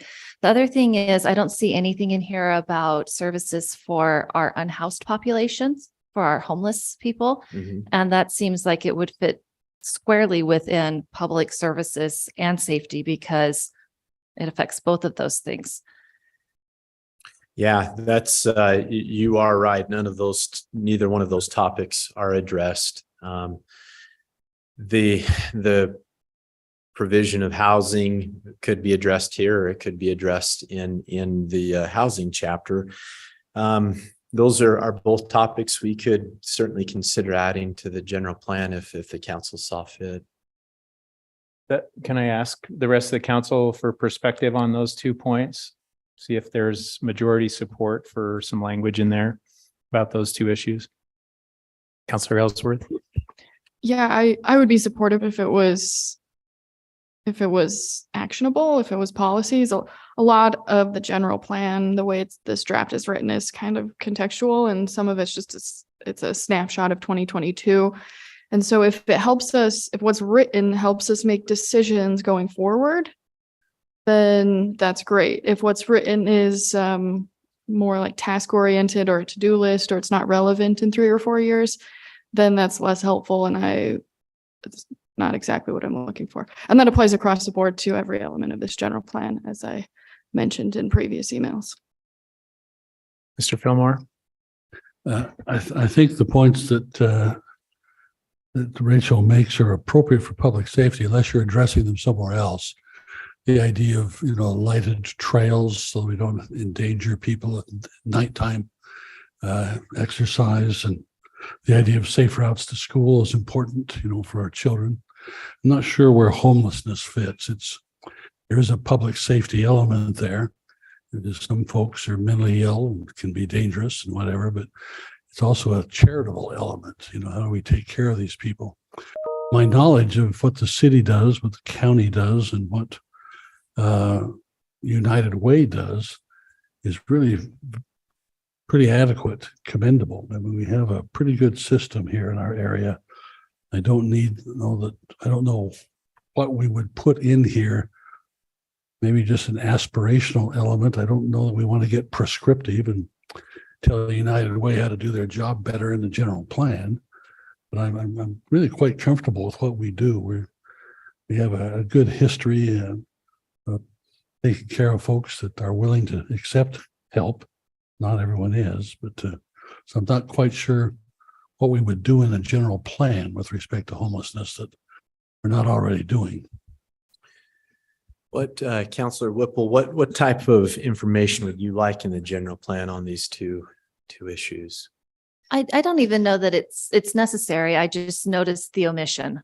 And so I wanted to have the rest of the council recognize that as well. I agree with Councilor Fillmore that, Ms. McNally is doing a great job, that we partner with these agencies really well and do what we can. But it is a persistent problem. It's never going to go away. And I think that we should have better defined plans as a city going forward on this. I don't believe we address this explicitly in the housing portion. We don't know. We talk about attainable housing, but we don't talk about what happens when housing falls through. We just say it needs to be attainable because our people need it. We don't go the next step to say, otherwise, we're going to have people living in cars. Nor do I want that in the plan. So I'm still thinking of the best way to address this. I don't know that it is in this plan. I just wanted to raise it as a concern. I would second Councilor Whipple's concerns, and I would welcome staff to work up some language that we can look at. I think Mr. Fillmore's given us some important parameters to think about, as well as Councilor Ellsworth. So I'm supportive of those two issues being mentioned in this chapter. It seems appropriate. And I do think there's a public safety issue related to both of them that are pretty important. So again, we're talking about homelessness, and then we're talking about sort of pedestrian. What was the second item? How did you want to frame that exactly? To schools, or? I mean, in your here, it's on your slide, it says managing traffic flow, but we've talked about safe streets and complete streets. We've talked about a public safety plan. Even if it's just references what's elsewhere in the general plan, if it's already there, it wouldn't be a bad idea to just include it here.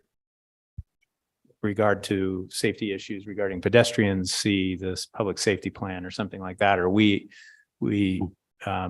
look to that for guidance on that particular issue or something like that.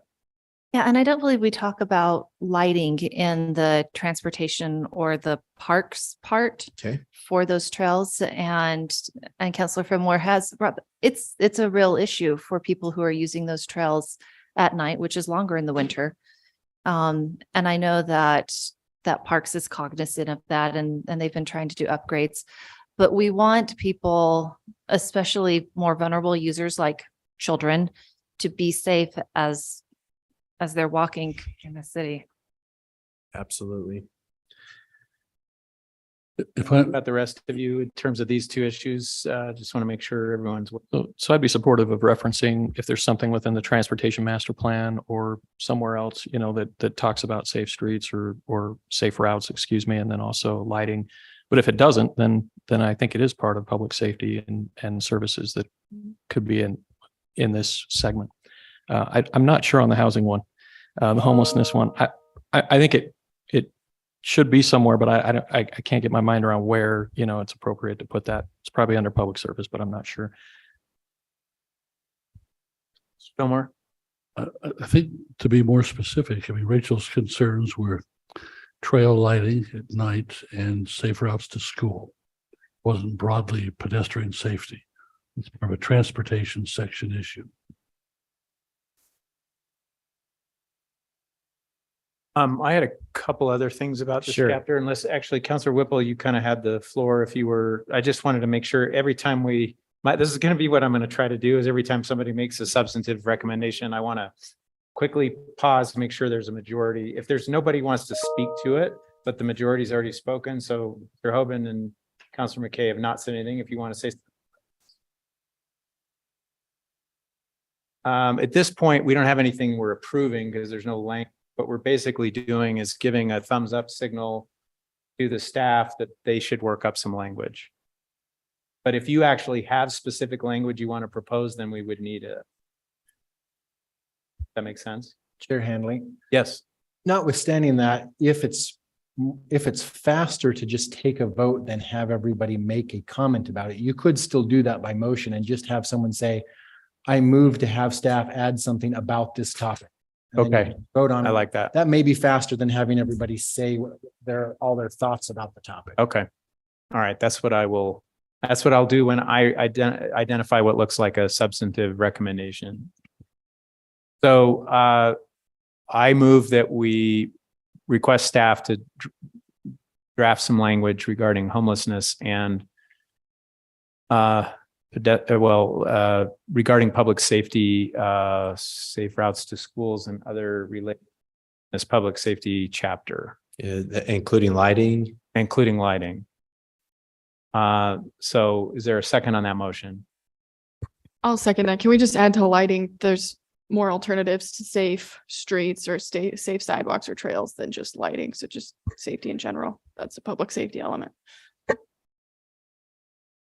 Okay, is there, so there's a second from Councilor Ellsworth. Is there any discussion? I'll call for a vote then.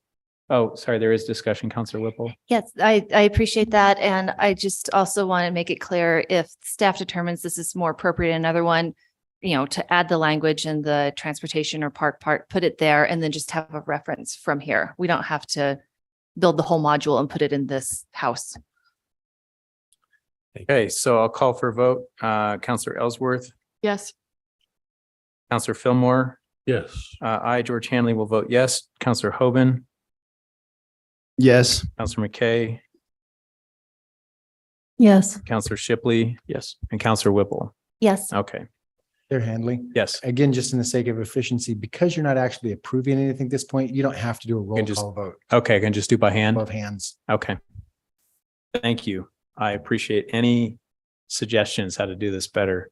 All right, so returning to Councilor Whipple, is there anything else in chapter 7 that you wanted to address? No, thank you. You've given me enough on this one. All right. Okay. Councilor Ellsworth. Yeah, I think there should be a map showing the city's impacts under liquefaction. Could you say that again? I'm sorry, I didn't hear it. I think there should be a map in this chapter that shows the city and the areas within our city that are impacted by liquefaction. I had a similar question about that.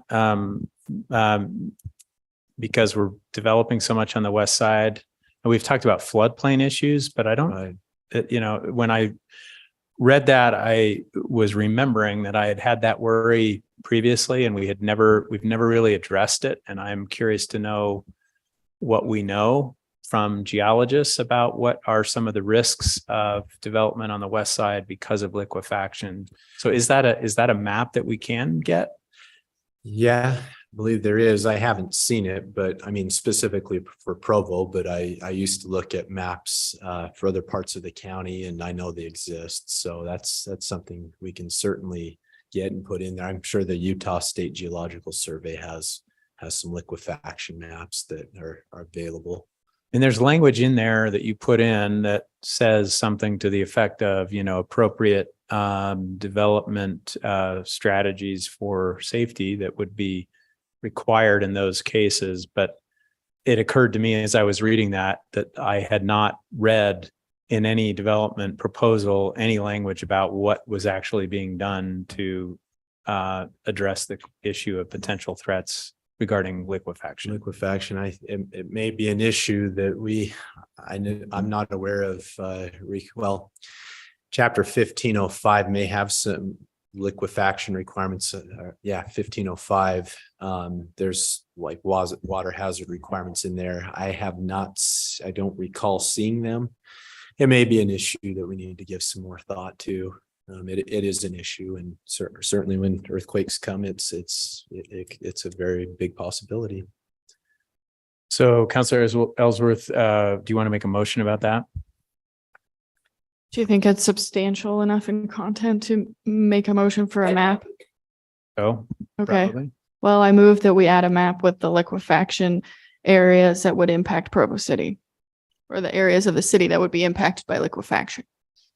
I'll second that. Is there any discussion of that motion? Mr. Fillmore? Go ahead, Mr. Fillmore. Aware of the issue of liquefaction in connection with earthquakes. Do we have scientific evidence saying this? Asking to study the issue.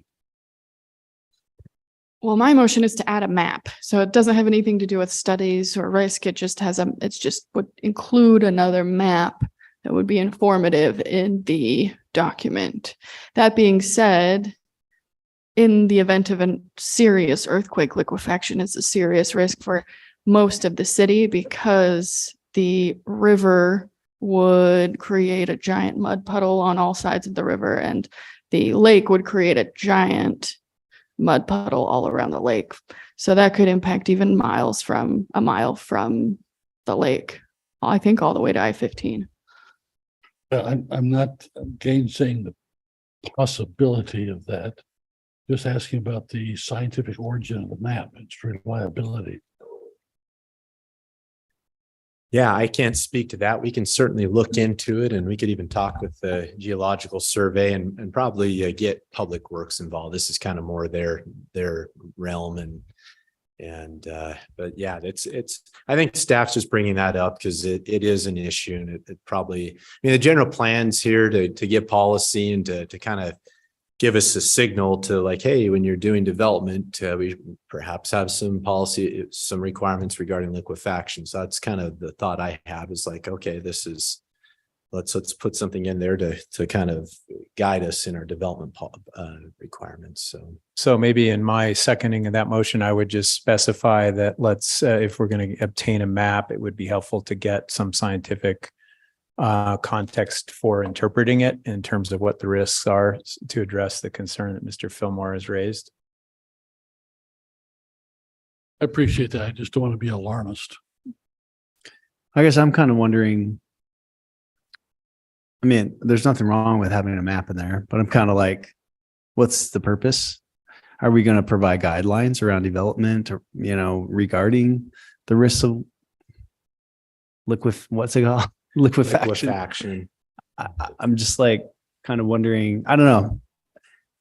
It just seems like why are we adding a map of where there's liquefaction concerns in Provo? And if we add a map, shouldn't we say why we're putting the map in? And are we going to provide guidelines? Are we going to say don't develop here, or there are risks associated with this? So the city, I don't know. I'm just kind of wondering what the intent or purpose of it is. Not that there's anything wrong with adding the map, but what are we accomplishing?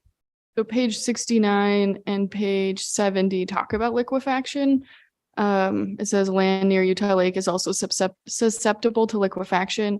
And if you look at the USGS map from 1994, it's like the majority of the city, including canyon areas in the Northeast, because if the dam breaks and the river floods, and it's just an absolute disaster.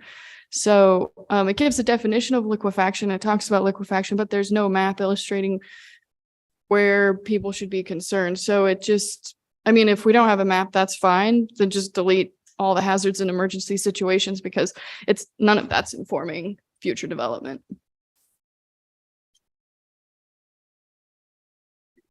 Whipple and Councilor McKay. So while we're talking about seismic hazards, I'm wondering if it would also be useful to have a line that says that Provo has a significant number of unreinforced masonry structures. Yeah, can we vote first on the Okay. motion? Yeah. So Councilor McKay, did you want to talk about liquefaction? Okay. Like it feels like if we're going to go into that, we need to go into maps of the percentage of earthquakes over the number of years, the flooding, and what the chance of, like, we could just go forever. I think adding more and more possibilities, because the possibilities are endless on what could happen. So I just don't know how far we want to go down this road. I'm just wondering. Well, I'll say something about that. I mean, we know what the risks are, for example, on the urban wilderness interface for fires, right? And we have the fire department who's on that issue and measuring that and monitoring that. And there's language in here about that. We've bothered to mention liquefaction, which is a public safety risk. My sort of superficial geological understanding is that the risk increases in Provo the farther out towards the lake we go. That's what most geologists have been saying for a long, long time. And so if it's a potential threat, I think we're bothering to mention it, I think we ought to at least have some information in there that helps us sort of responsibly address it, rather than just either ignore it or mention it, but then don't provide any guidance at all. So I feel like at this point we've crossed into it. We might as well do it right, rather than extract it altogether and pretend that it's not an issue. Earthquakes are mentioned in the report, and they do happen. We know that those things are unpredictable. We know that they're not likely events in the same way we know that a massive flood is not a likely event necessarily, but it's a possible one. And so we have adequate public safety responses to the potential for those things. All I'm feeling is that I've never heard a discussion in the city about what we ought to do with regard to building on the west side until I saw this language in here that said we would expect adequate, and I don't remember now what the exact language is, but you have something in there about the appropriate construction strategies to address that. And I don't know what those are, but if we're mentioning them, I think we ought to be more clear about it. So that's why I'm seconding this recommendation. I had some if quick that thoughts. helps. So I think a map of areas impacted by liquefaction is helpful, because if we were to unknowingly place critical infrastructure in the path of major liquefaction, that would be just a poor decision generally. The higher level than that, if you look at other cities' general plans, they have a lot of maps. They have maps of where every park in town is. They have a map of where all the ADUs are permitted in town. They have a map of liquefaction, of soils, of used agricultural land, of commercial business licenses, all kinds of maps. So this draft is really light, in my opinion, on maps. Like there's effectively very, very few maps, and a lot of the policies are really high level. And so if we are going to make this an informative document and we are going to mention it, I think adding some context to all of those issues is helpful, and that can be done visually with maps. That was a question I had is, there's other hazards in there, and liquefaction got some special mention. And now I'm kind of wondering, they should probably all be treated equally, So just a thought, we're talking about liquefaction, but there are other hazards that certainly affect the city. I'm not advocating that we expand that, because again, we were trying to keep this document slimmed down. Right. So that's one concern staff has as we continue these discussions. Yeah, my personal feeling on that is that in each case, if we're going to mention floods, for example, or we're going to mention fires, we have plans that address those issues, and we can just simply reference them right there without much more. But with liquefaction, we don't have anything, as far as I know. Right. So I don't know if it's too much to develop that plan at this point. Then maybe we say part of our general plan ambition is to develop a liquefaction response that is appropriate to guide development on the west side. And in canyons, if not, then so that would be at least a minimal amount of responsible response to this. But most of the other issues, I feel like we do have documents that we can point to say, and agencies in the city that are addressing it. Yes, that's true. The Public Works Department. I'm thinking about like some of the geological hazards. We have mapping for most of those. Maybe they already have stuff on liquefaction that they haven't shared with us. I don't know. Haven't. Yeah, that may be the case. Mr. Chairman? Yes. I believe your comments are reasonable in what you just said. And my concern is, maybe it's a little legalistic. My concern is there are so many potential hazards in any city, so many things that could go wrong. I mean, how much time do you want to spend on developing plans or laying out warning signs, so to speak? My concern from a legal point of view, and I'd ask Brian to comment on, is let's say we comment on the liquefaction risk and we put a map out there, and liquefaction event perhaps is a 500-year event in terms of probabilities. I'm just pulling that out of thin air. And then, so we allow a development in a liquefaction area, which apparently covers a lot of acreage, potentially, if you're talking about, a remote possibility. And so the city approves this in a general plan, the liquefaction area. We nonetheless, future councils allow development. I mean, are we then creating liability for the city that we allowed development in a known liquefaction zone, which was called out as a local hazard in our general plan? I don't want to put our neck in the noose in that regard. And Brian, your thoughts?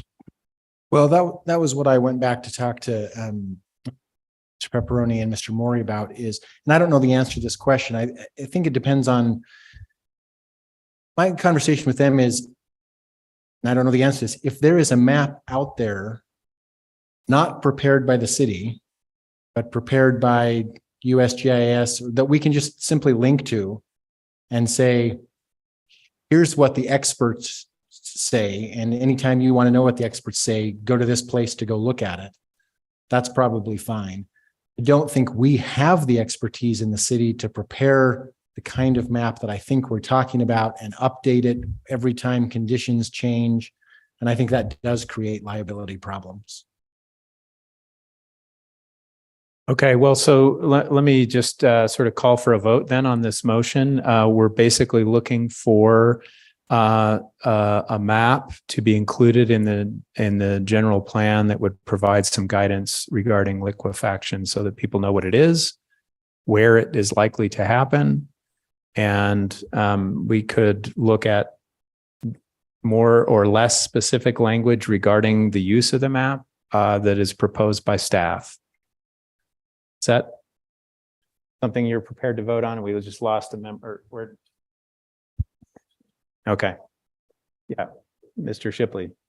Yeah, I'm just wondering if we should, based on what Brian just said, if we should just change it to a link to updated information regarding liquefaction, or a map in conjunction with a link to updated information regarding liquefaction, so we don't put ourselves in a situation where information becomes outdated and unhelpful sooner than later. I mean, if this is we're trying to look out 10 or 20 years with this and expect this plan to be around for a while, I guess I'd rather just get people to the right resource, make it easy for people to get to the right resource for this. Well, and maybe if I could just make a comment about, again, the process that we're going through. Remember, this still has to go to planning commission. It's going to come back for substantive changes. I don't necessarily have a problem with the motion that was made. If it was me making it, which I realize I don't have the ability to do, but I would probably make it even more general and just say, I move that staff look at whether there is more information about liquefaction that would be appropriate to be added here. And then staff can go look at those issues, weigh all the issues that we've just talked about, and come back to you, to the planning commission, and then to you with a recommendation. I think that kind of high level motion is probably a little bit easier to move through at this stage of the process than kind of telling staff, put something in that says this when we don't even know what's available. I second Brian's motion. But that's not what I said, actually. I mean, I was trying to be pretty general. I did say that the map should probably be in there, but I was saying, like, I'm open to whatever language the staff is going to bring back to us. I was trying to be pretty high level. And I agree with that. In fact, that's why I said I don't have a problem with the motion as stated. I think we could be even more generic going forward as we discuss these kinds of things. But I interpreted the motion you made as allowing staff to come back and say, we looked and what we're telling you now is that it's $20,000 to hire a geotech company to come up with the map that you want, or we found this map in 5 minutes that goes right where you want, right? Councilor Ellsworth found it right now. So anyway, it exists. And it, by the way, won't get outdated. Yeah. It's geological. Yeah, exactly.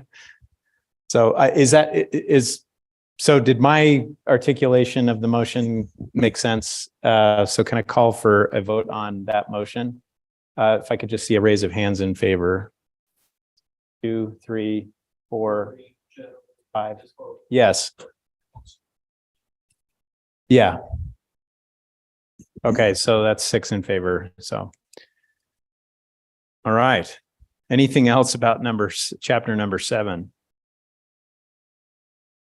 I did have very, very superficial. My biggest question was about liquefaction, but I just wanted to know if you feel confident as staff. I guess it's assumed that this is the case since you submitted it to us, but do you feel like our goals are specific enough in that chapter? That was just sort of a head scratcher for me. I couldn't tell how I felt about it, but if you feel confident that the goals are specific enough, then.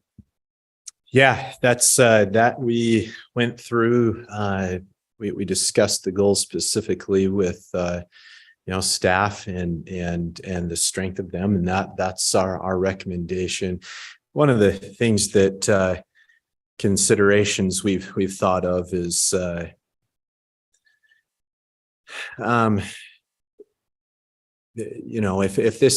it ever gets to the point that this general plan, if the state were to change their requirements and require this document to be more ironclad, that starts dollars and cents becomes a lot bigger issue. And so that's why we kind of touched lightly on some of these goals. Careful about that. Yes, and there has been some discussion at the state level about making the general plan a little more ironclad. So those considerations were taken, and that was considered when we prepared this plan. Okay. So. One other minor issue is that there was I'm kind of ambivalent about the use throughout the draft, so much heavy use of the survey, not because I don't respect the survey findings, but at times it feels like we're almost sounding like we're binding ourselves to the survey, which I don't think we should feel like we have to. And there's a reference in this chapter of like some 20% of Provo citizens don't think Provo is a good place to raise a family. I was totally shocked to hear that personally, but if that's, and I went back and looked at where that came from. I just don't know why that's super relevant, but if I'm alone in being concerned about that, I don't want to be squelching the opinion of those who don't agree with that it's a good place to raise a family. It just seemed kind of odd in the chapter, I guess. Okay. And it seemed to maybe raise more flags than it was necessary. So I had a little concern about that. Yeah, Mr. Ellsworth. my comments, first one is I would agree with Councilor Handley that across the board, these policies are really vague. And you referenced that the state could be changing the application of general plans, and I've heard that, but I don't think we should be making this general plan with that cloud over us. One, I don't think it's going to happen. And two, if that happens, every city in the state will be changing their general plans. So I would prefer that the policies were just better, stronger policies, and less vague so that it can support decision-making going forward. In this chapter, my recommendation is to delete or change 1A and 1B, because those are tasks that should be on maybe a staffer's to-do list, and they could be outdated very quickly. I mean, you could examine how to increase access to existing city facilities tomorrow, and then you could check it off the list, right? So to me, it looks more like a checklist than a policy. And then 1C, continue expanding services to Western Provo. I think that's in relation to what it's nested under, underserved parts of the city. But when you go back to the survey, Southeast Provo also feels like they are underserved. So I'm wondering if there's some inconsistencies here that need to be addressed or need to be rewritten. And it may be that the council doesn't want to delete 1A and 1B tonight, this afternoon, but my recommendation is that those be reworded or considered for deletion because they're going to be outdated very soon.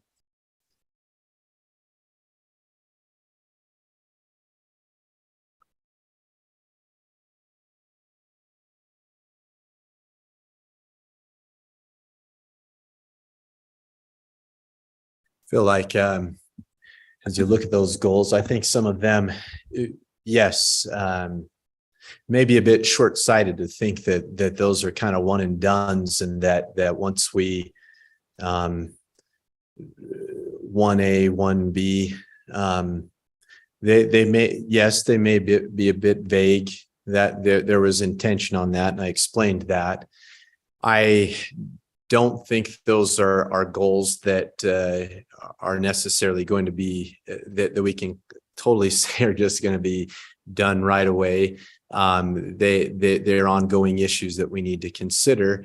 As far as to-do lists, there's a policy statement, and then we give specific ways how to incorporate encouraging the expansion of public facilities. So there's a goal and there's some objectives. You might even look at 1A and 1B and 1C as objectives to meet that goal or policy statement in one. So.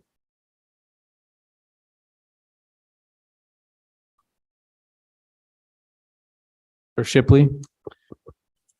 Yeah, maybe I read them differently, but I think A and B are ongoing, evaluating on an ongoing. Maybe they just need to be reworded that's an ongoing issue where you're trying to assess whether or not individuals in the city are getting access to services, and then whether or not it's a balanced, you're providing that in a balanced way. So I think even if you assessed it right now, you'd still want that to be part of what you do on an ongoing basis to make sure that it continues to be that way. And as demographics of the city change and lots of changes happen in a city over time, I think you would continue to assess that and want to continue to assess that. So I don't know if the wording needs to be changed, but I think the idea that I got from it was that it was something that was going to be an ongoing basis. And then as far as the comment on C, I don't have any objection to adding, I mean, if we're giving credence to the survey and the survey says that Southeast Provo, and it's a good addition, frankly, needed additional services, then we can put both of them, or you could just put something more generic that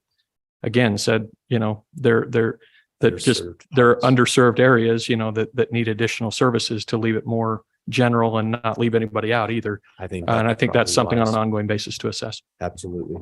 Yeah, my recommendation would be along those lines, if others agree with me, but I think just some language about ongoing monitoring of the, I know I'm going to use a word that might alarm some people, but equitable distribution of public facilities throughout the city seems to me a pretty reasonable statement along those lines. If you don't like that word, that's fine. But that's the idea, right? Is that we're going to be on, because we don't know. We have some ideas, obviously, because we've got a general plan that tells us where we're going to build and so on. But obviously, things 20 years from now are going to look a little different than we think now, and so we're going to want to constantly reevaluate that question. Right. Mr. Chairman, I would just say I support Mr. Shipley's comments. I think that makes good sense, and I would support your recommendation that we talk about fair distribution. Can I just add? So when I was reading it, I was looking at the a different version than what's on the screen, right? So I wasn't looking at the red lines. The language that was changed or added or removed, I think for my purposes, the old language better suits that. But I'm also very open to what Councilor Shipley described, right? Increasing access to city facilities should be ongoing. It should be continual. It should be about fair distribution. It should be about equitable access. But when we put the words examine and explore, to me, it looks and sounds very checklisty. Like this is something someone should do somewhere, but it doesn't necessarily look like a policy that decisions can be made by going forward.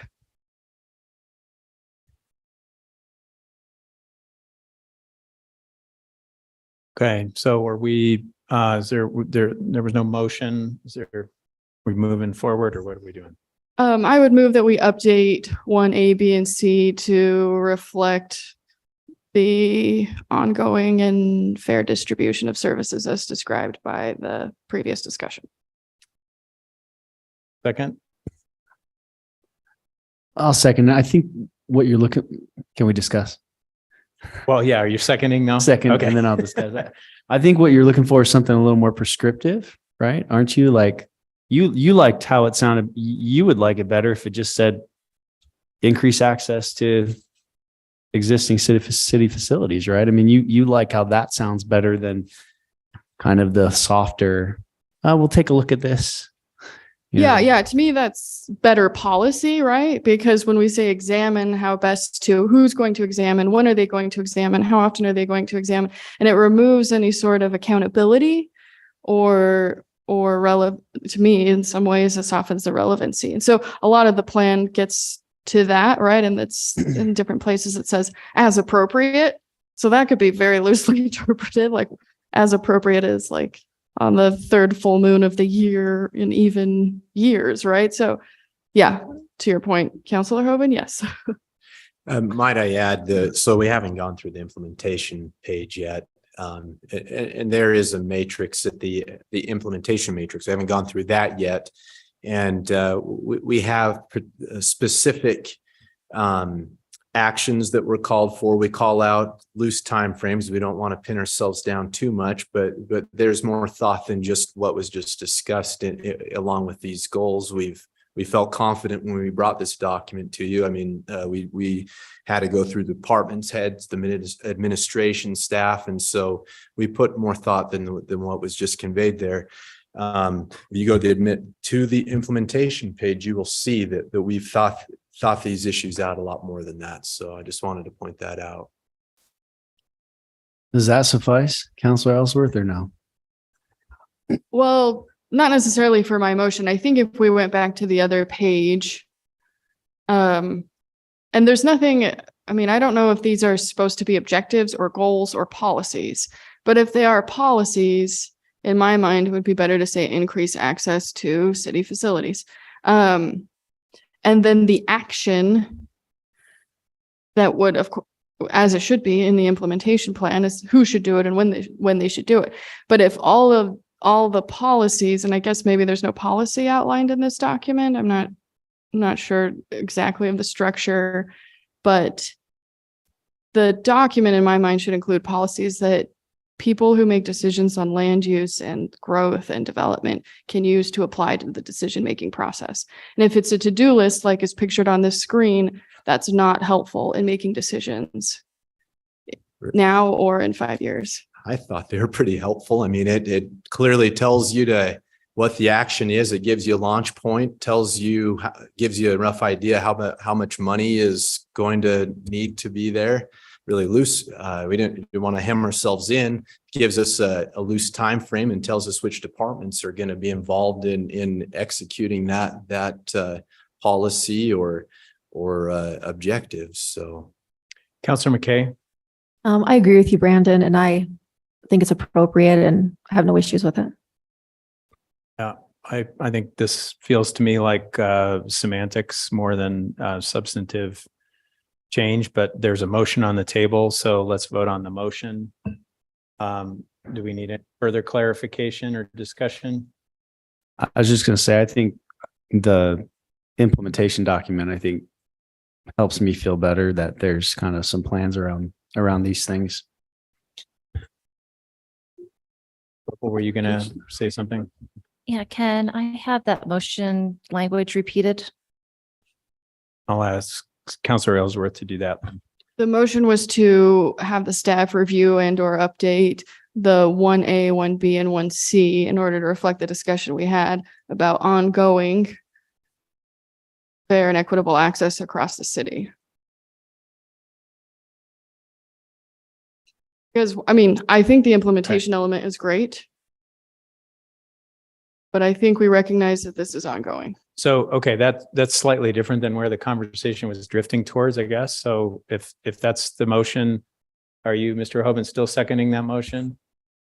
Basically, we want to add some language so that it infers that it's an ongoing process. I'm fine with that. Okay. All right. All in favor with that?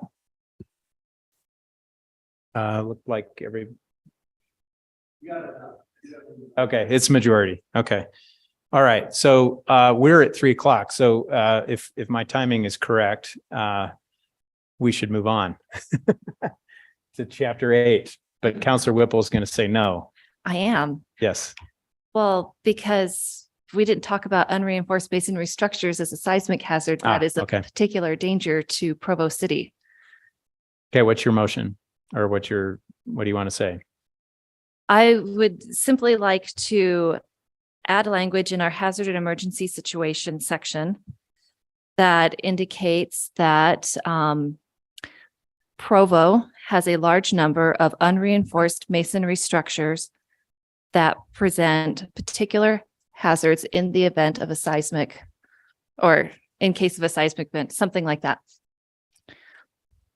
And Provo should, I don't know, work with these homeowners or building owners to help them rehabilitate them. Let me explore that just a bit, if I might, Councilor Whipple. You talking about public buildings only, or are you talking about the city stepping in and providing funds for private structures? So currently there are state level funds that people can apply for grants to help them do seismic retrofits. And I would like the city to partner in that. To take advantage of federal or state monies that are available. Yes. They're probably matching programs. Yes. Is that a policy that we should just adopt as an ordinance rather than putting in the general plan? That sounds very specific to me. I believe I would be fine with that. I'm just, if we have a significant earthquake here, we will be in really bad shape. We have all of our cool historic old structures, even ones that aren't very cool and historic. Many of our schools that have not yet been retrofit will crumble, and could do so in ways that are catastrophic depending on the magnitude of the earthquake and where they're sited relative to our liquefaction zones, which is effectively all of Provo. So this is a real hazard. And until these structures are rehabilitated, any kind of response that the city would have to engage in the event of this emergency is much more substantial. at this point, many of these buildings are not survivable in the event of an impact or a seismic event.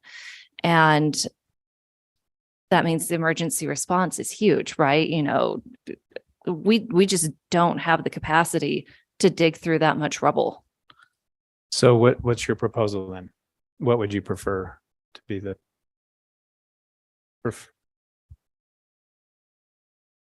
Would you prefer to make a motion to add something here, or would you prefer that we consider that at a later point as a policy, as an ordinance, potential ordinance for adoption?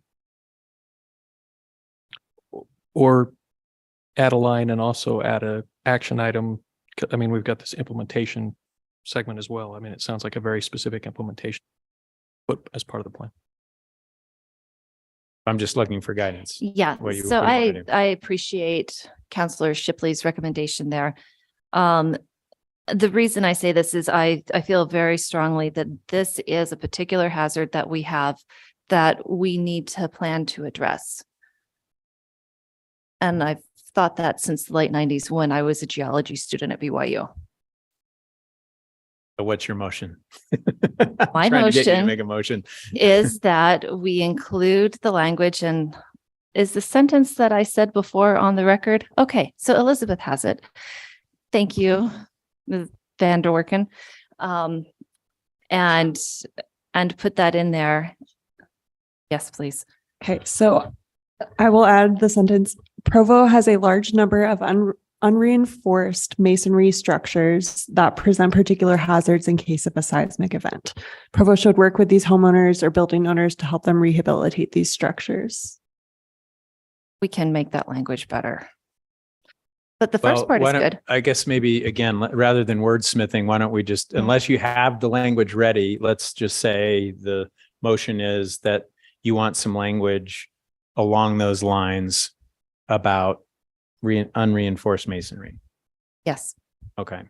So is there a second to that motion? Seconded. Seconds. Is there any discussion before I call for a vote? Councillor McKay? I definitely don't see a feasible way for Provo to help everyone fix their masonry structures. Mr. Chairman. Fillmore? I think this is another worthy aspiration. It's a bottomless pit financially. And it's just a way to do this adequately. But I think it probably fits in the general plan because the general plan is intended to be an aspirational document. I don't think we're making commitments here.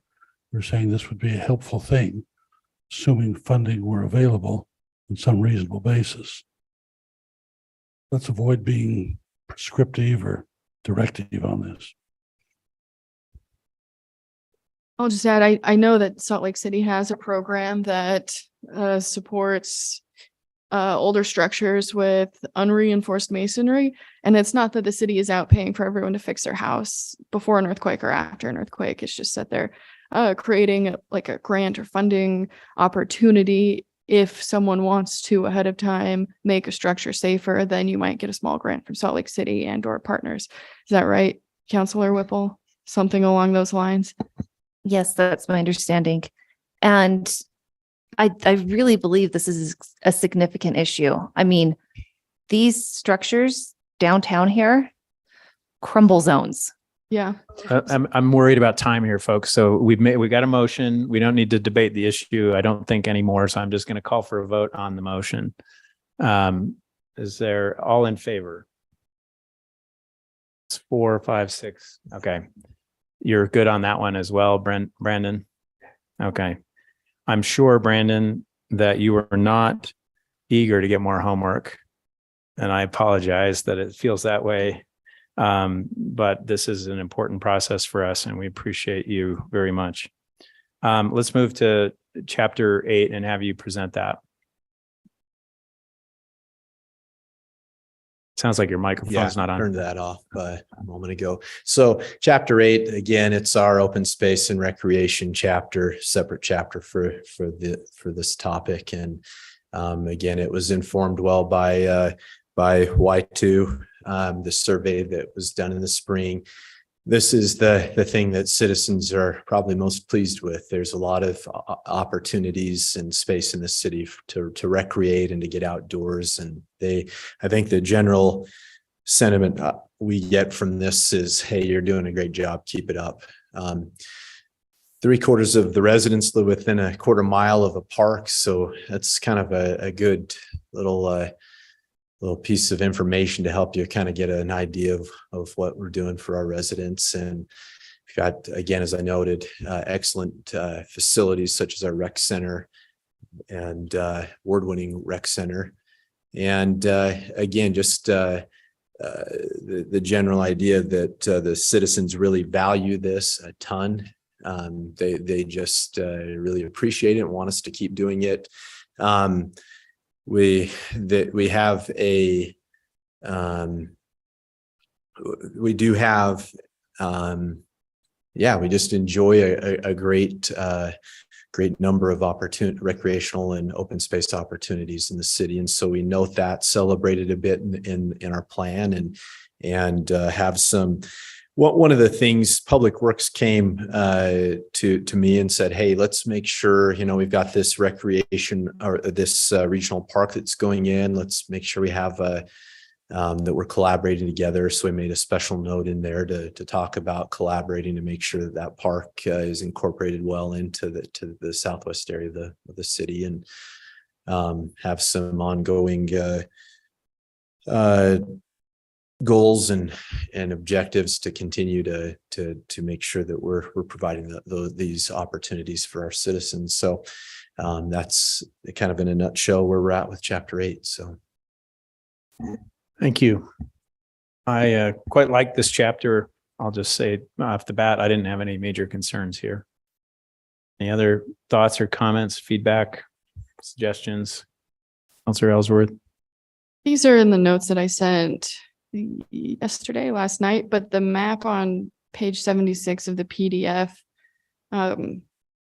there's supposed to be a legend, and I don't know what happened. It's completely unreadable in my version, the PDF version. Yeah. Oh, we're aware of, we're trying to track down the original document for this map, and we're having a hard time finding it.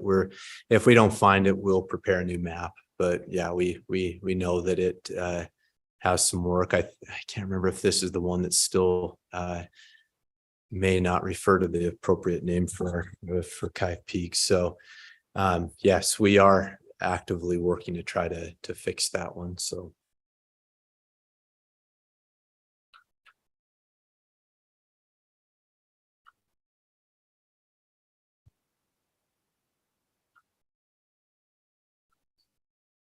Suggestions about this chapter? Wow. go ahead, Councilor Ellsworth, finish.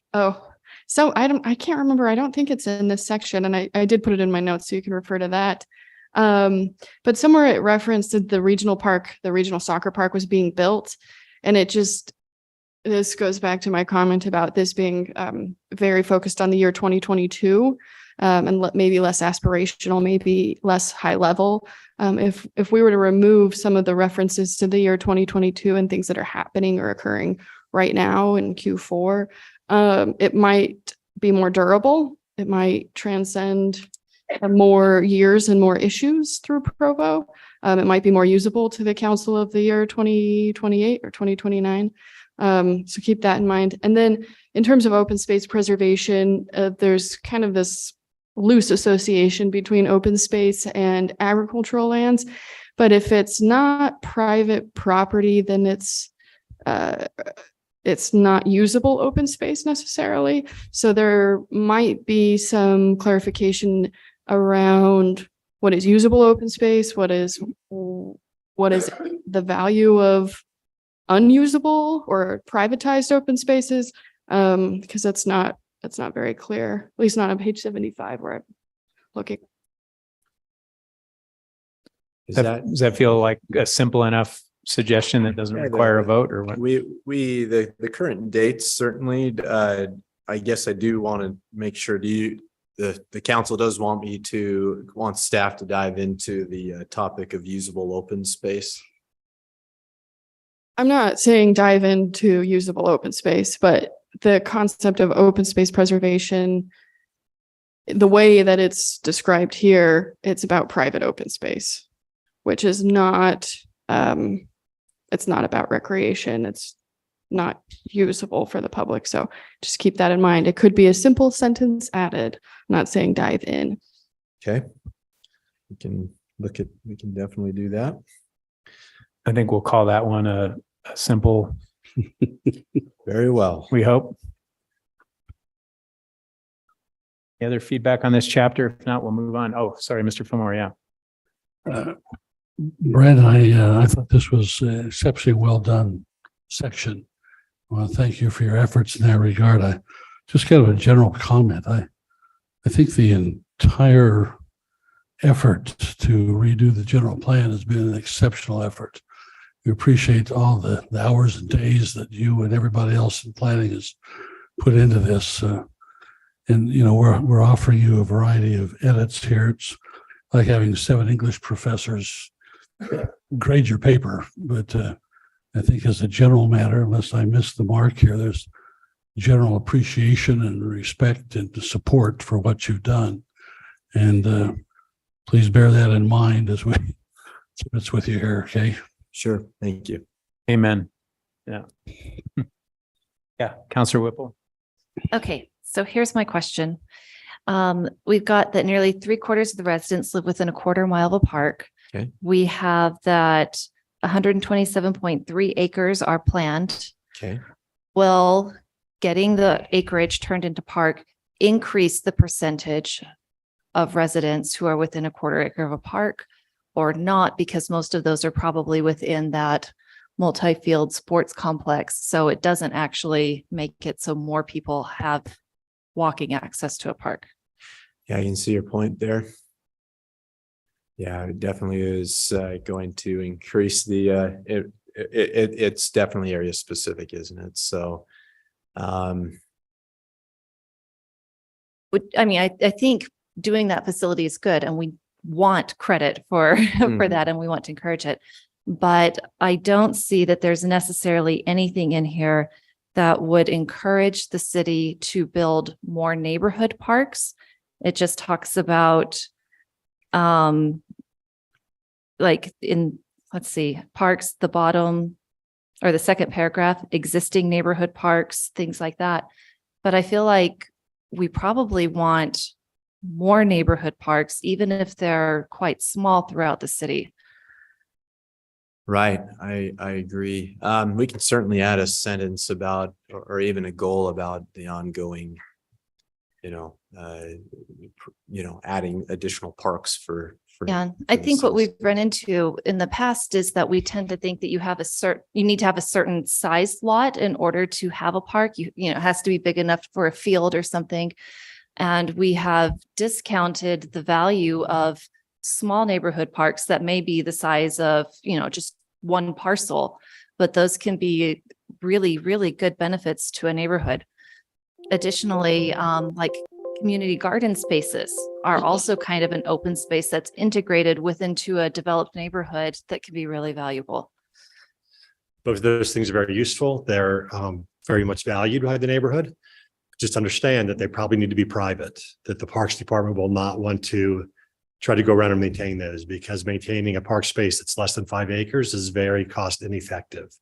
So we have one in Joaquin that's very well used. It's just 1 acre park on a corner. I think that is maintained by the city, but I don't think the city Parks Department would want us to encourage more of those that the city would be responsible for maintaining. But we're fine with that direction because we can get those through HOAs and can encourage that through HOAs and through development, through zone changes. But I just wanted to point out that difficulty for Parks Department to maintain spaces that are less than 5 acres. I appreciate that because sometimes we have something that seems like an obvious and good thing, but there's a reason it hasn't already been done before. And you just gave us the reason. That said, I remember being delighted when the Joaquin Park opened up, and it's fantastic. And having a park like that, even a relatively small one in a dense, well-established neighborhood is fantastic. And I really feel strongly that we need to have more of those things, because having 3/4 of our residents within a quarter of a mile of a park, you can get a long way to that just by having that one little tiny park in Joaquin with that super dense student population there. And so this means that there's still large areas of the city where you don't have a park in walking distance for residents who are like going with a stroller and something like that. You've got to drive to Bicentennial Park or something like that. So I really would like to see language. And I didn't run this by Parks and Rec, which is why I appreciate your comment. But Councilor Whipple. Yes, thank you for saving me. What's that? You're saving me now, right? I don't know. I just wanted to add some color, and then someone else will have more information. But Parks and Rec has their own master plan, their own strategic plan, and they hired a consultant that executed it in a very scientific way. And so they determine what's a small park, what's a medium park, and what's a big park, or a neighborhood park, or a semi-regional park, and a regional park. And then they make maps around that to see what's walkable, what's drivable, and then they create programming at said parks based on how you get there and how the land will be used. So I feel like a lot of what you're saying is really valid, but I think it's already covered in the Parks and Rec master plan, which I'm supportive of either way. Mr. Chairman. Yep. I'm just going to comment to Councilor Whipple. I think we'd all love to have parks closer to our homes. I think that's a worthwhile aspiration. But having served on the Parks and Rec Board for 10 years or so, the question is limited functionality. You have a small park, there's only so much you can do with it. It becomes a grassy, quieter place. And I think Parks and Rec is going to focus more on larger parks where you can do more, where you have more versatility. But Provo's problem is lack of land, right? And so we're just naturally constricted. We don't have as many opportunities as, say, Vineyard might have. Having said that, I think that you would find that you may be better served by sitting down and having a good discussion with Scott Henderson and Doug Robbins and get a better handle on that. I don't know if there's anything to put in the plan in that regard that would be practical.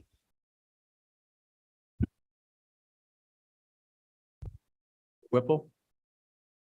Well, if what I'm proposing would be completely opposed by our Parks Department, then it certainly would not be practical. Well, but the idea of private land, if you had people want to dedicate space, somehow find a way to finance its development and upkeep, that's a different matter. But I think Parks and Rec is looking at larger facilities, more bang for the buck. The concern I would have about private parks is liability insurance that those owners would have to do. So they would end up being gated and not usable to the public, likely. Part of my perspective in bringing up this issue is I've lived in much denser cities, much bigger cities, high concentration of population. And with that kind of density, any open space is much more valuable. And as we're increasing our density here in downtown Provo and in some of our, like the neighborhood where I live, having even small open spaces, even small parks are much, much more valuable. And I appreciate like the little tiny plaza thing that we're getting on 300 South and University Avenue. Things like that, little open squares, little places where you can go if you don't have a lawn are hugely, hugely important. And we have to build that into our city as our population increases, as we become more dense. Otherwise, we don't even have those little spaces where we can take a breath. Can I make a recommendation, Councilor Whipple? Yes. It sounds to me like, I'm certainly open to language in here about that, but it sounds to me like we need a conversation with Parks and Rec. So maybe a motion would be to just instruct staff to go and speak to them, maybe have them re-examine their get their feedback from what their master plan indicates. And if it comes back that they're opposed or they are open, that of course would be super relevant for us to then decide whether we want to add something here. Does that satisfy at least temporarily what we would want to do about this? Yes, and that helps me not give into this impulse of just telling them what to do because I think I know better, because I know that just won't work. Yeah, I mean, it's interesting because I've tried to create a spirit of civic engagement in my classes, and my students just proposed I gave them all a final assignment where they had to make a presentation to a fake city council, Provo City Council. And one of the proposals was for a micro park with native species. It was a brilliant idea. And they actually picked the park. It was on 500 West and 500 North, 100 West, I think, where there's an empty lot. They were, of course, proposing that the city buy it and then maintain it. But, anyway, I'm open to the idea. I just think we should probably move on, but have the staff have that conversation to say whether or not, I mean, presumably they passed this. This was one of the chapters they looked at most closely. But if they think there's room for language in here that's a little more encouraging of a constant monitoring and potential infill of parks as deemed necessary, I think we're open to that language, unless I'm speaking out of turn. No, and I would just add that I'm supportive of always on an ongoing basis considering how to increase opportunity for the 1/4 of the city that doesn't have a park within walking, right? So if high level, there's some wording that just says, look, let's try to expand this to that 1/4 of the city that doesn't have access to a park. I don't think we need to be prescriptive about how we do that necessarily, but always looking at that. And that's part of the Parks and Rec master plan, is to try to increase. That's already there, but if there's wording, great. If there's not, let's add it. Great. There is some language specifically reference the 1/4, but okay. Brandon, is that clear enough instruction on that one? I've got a friend Clear as mud? helping take notes for me today. Okay. So all right. And to not to go all over the place, but I did agree with Councilor Ellsworth's comment about the language about the sports park. It did seem kind of, I don't know. I guess I would just say, let's look at it, because it did look like here's what we're doing right now. And I just, like, if this is a plan for, down the road or for the future or whatever, that seems kind of strange. Sure. Yeah, we can certainly, I think that was duly noted. We'll adjust the language throughout the document. All right. So I think we're ready to move on to chapter 9. Is that correct, everybody? Okay, I declare chapter 9. Go for it.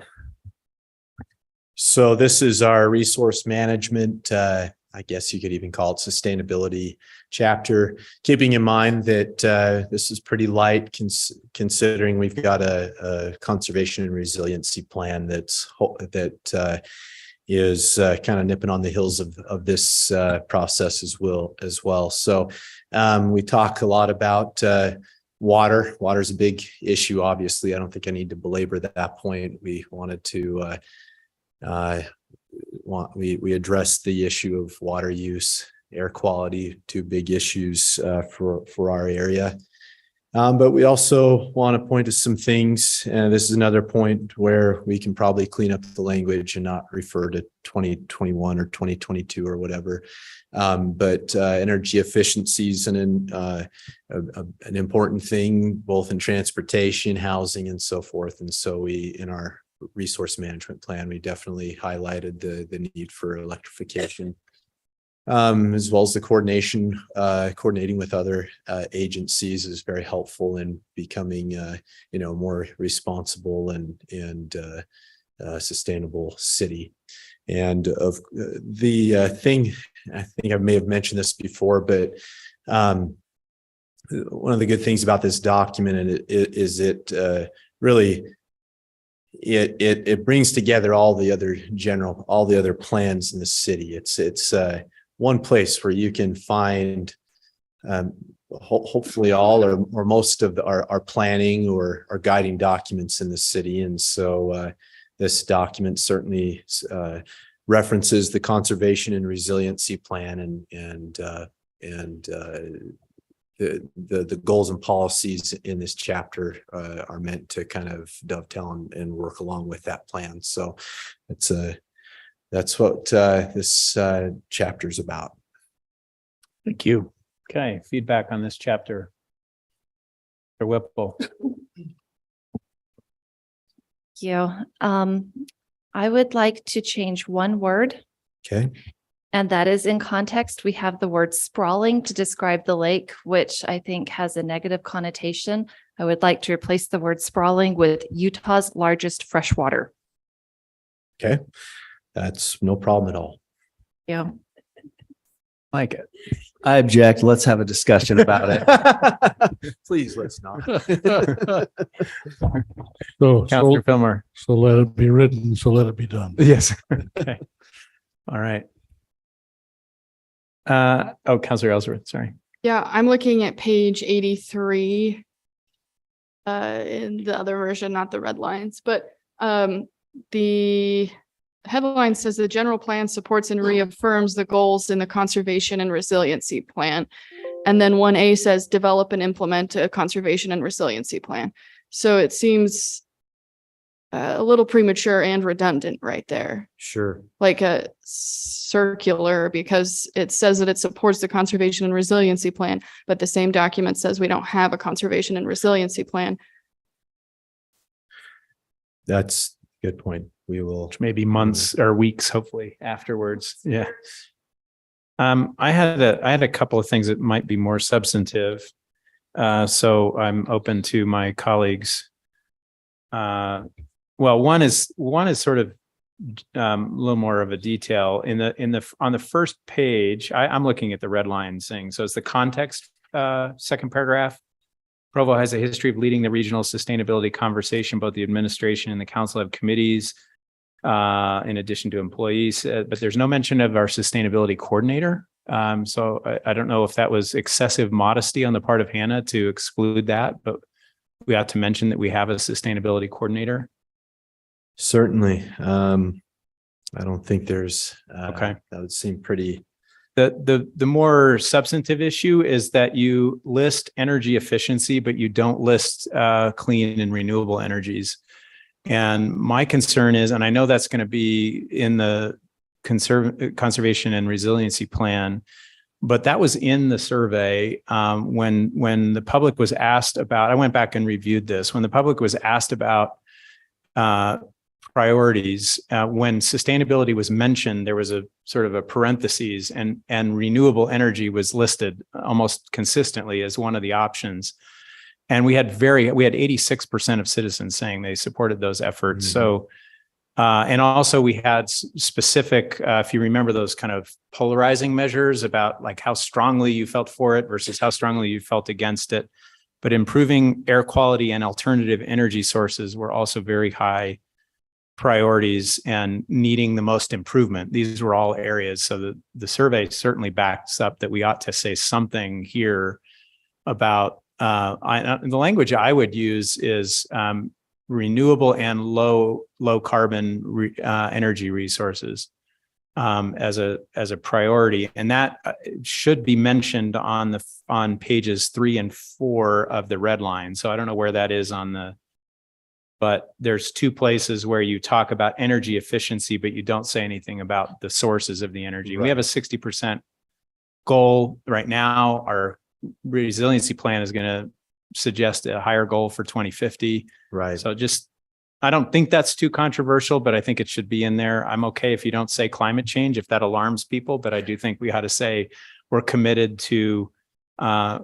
high priority is given to pursuing clean and renewable or low carbon and zero carbon energy sources. And then in the implementation, it's not mentioned. On page, I thought I wrote it down, page 38 again, on the red line version. Sure. There's no mention of clean and renewable energy or, okay.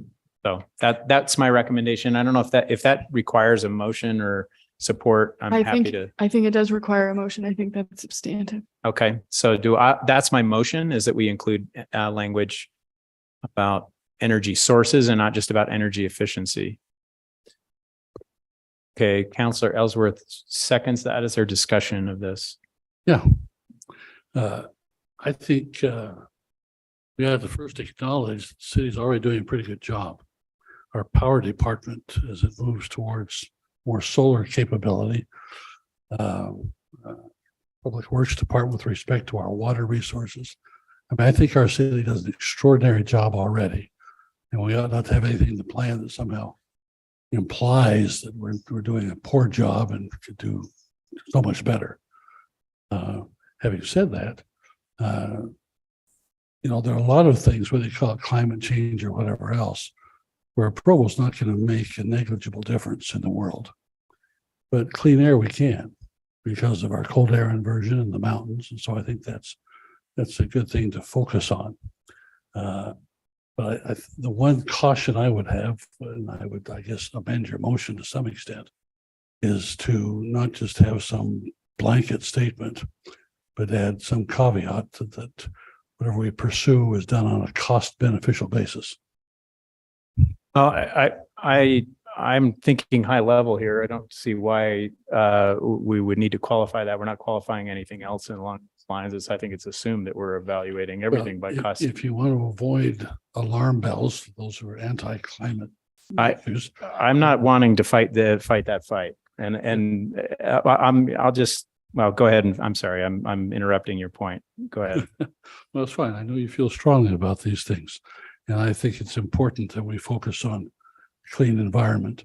I'm just saying that if we want to strike a moderate tone, it would not hurt to have some reference to cost benefit analysis or something on some of these things, that we're not simply advocating going hog wild and turning every vehicle we have into a hydrogen-based vehicle or something like that. Well, my response to that is that I don't know why clean and renewable energy, mentioning it as a pursuit of the city and a value of the city, jumps to those extreme conclusions. So I would reject that proposal for an amendment to my motion. But if you want to make a substitute motion, that's fine. Consider a substitute motion. I'm not asking for a big debate. I just thought it'd be wise, make it clear to our public that we're not advocating anything extreme. I'm saying I don't think we are. And I think we're being consistent with what's going to come in the conservation and resiliency plan. And I think there's plenty of public support for us pursuing clean and renewable. I think you're stirring waters that I'm not stirring, is what I'm saying. George, I will resist stirring those waters on the assumption that you're going to be moderate. Thanks. Can I just add? Depends on what you define as moderate, obviously, for everybody. I think this debate is different, but for me, there is an important distinction between efficiency and clean and renewable. So I think making that distinction and pointing that out is really important. I think somebody can interpret in a future council that efficiency means, having a coal plant that's efficient because that's what they do, and I think it means something very different to have clean and renewable sources. And I think that's important. I think that's what the public was answering. So to your point, George, I'd be supportive of using that language, and it's not holding it out there as it's the be all end all of the city. I think it's just saying this is what we're trying to do as a city and trying to move this direction. So. All right. So is there a vote on that motion? Or any further? I need to understand exactly what the motion is. The motion is on pages 1 and 2, where energy efficiency is mentioned as a priority for the city, that we include the pursuit of clean and renewable energies sources. And I'll just add that one of the reasons for that is that that does actually affect air quality. It's not relevant only to climate issues. It's relevant. So I'm just asking for them to propose the language where energy efficiency is mentioned. That sufficient direction, or do you want more? I have it in my notes is on page 3 and 4. Sorry, I think I said 1 and 2. Did I say? Yeah. Turn my mic off again. I think that's sufficient direction for us to add. If the council would like that language, I think we know where to go forward on this one. So. And I will quickly add that I'm perfectly in favor of the phrase energy efficiency. Yeah, I'm not asking for substitution. I would say adding. That's all I'm asking. I'm supportive of it. Okay, is there any, can I see a show of hands, I guess, just to make sure it's a majority? That's all I had for this chapter. Anybody else?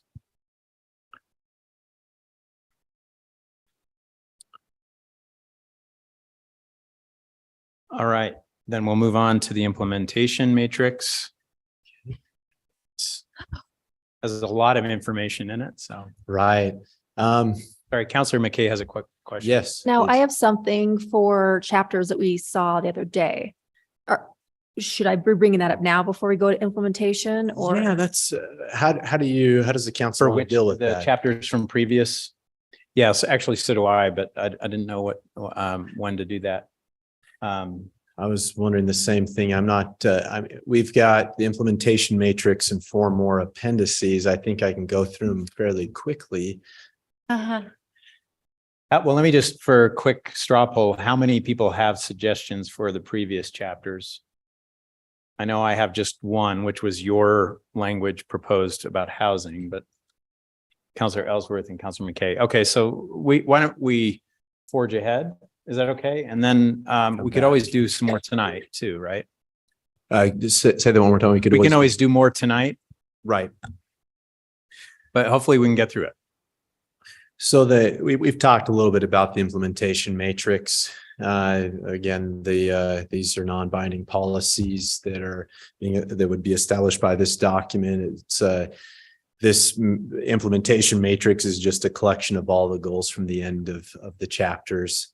And as you saw when we pulled up the implementation matrix, the matrix starts out identifying the goal, and then a launching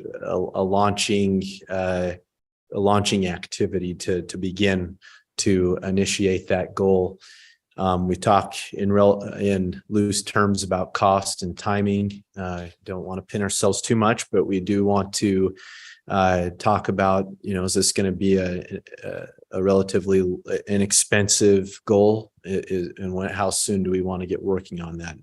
And we have taken some care to, there is a short table, a small table at the start of this matrix that tells you, when it says long, mid, and long, short, mid, long, it tells you kind of some timeframes for that. So again, we've long would be for those would be kind of more long range goals that would kind of be ongoing towards the end of the life of this document. So again, I don't know if I'm going to belabor this one too much. You've seen the goals; they're all here at the end of this document. It's a lengthy document, but we think it's helpful in giving the city some really. This is going to help the city be proactive and put into action this plan that we're preparing. So. If you have any comments or questions on this one, I'm certainly ready to hear them. So, comments or questions?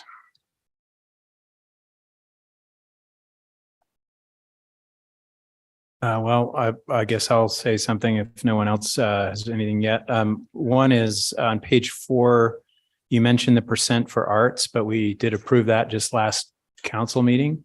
okay. So that seems already out of date. Okay.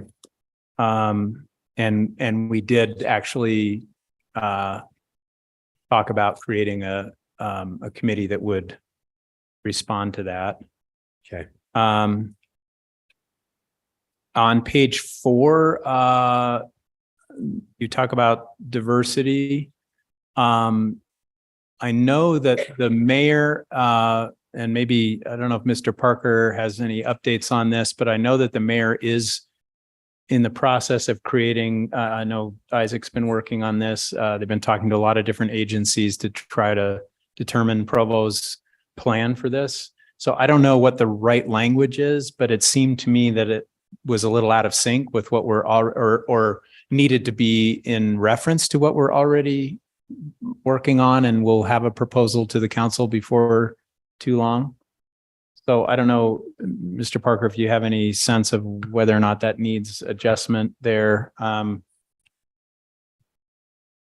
you specifically on 2A, or does it extend to all the others in section 2 here? I'm sorry, I just pulled oh, it's right in front of me.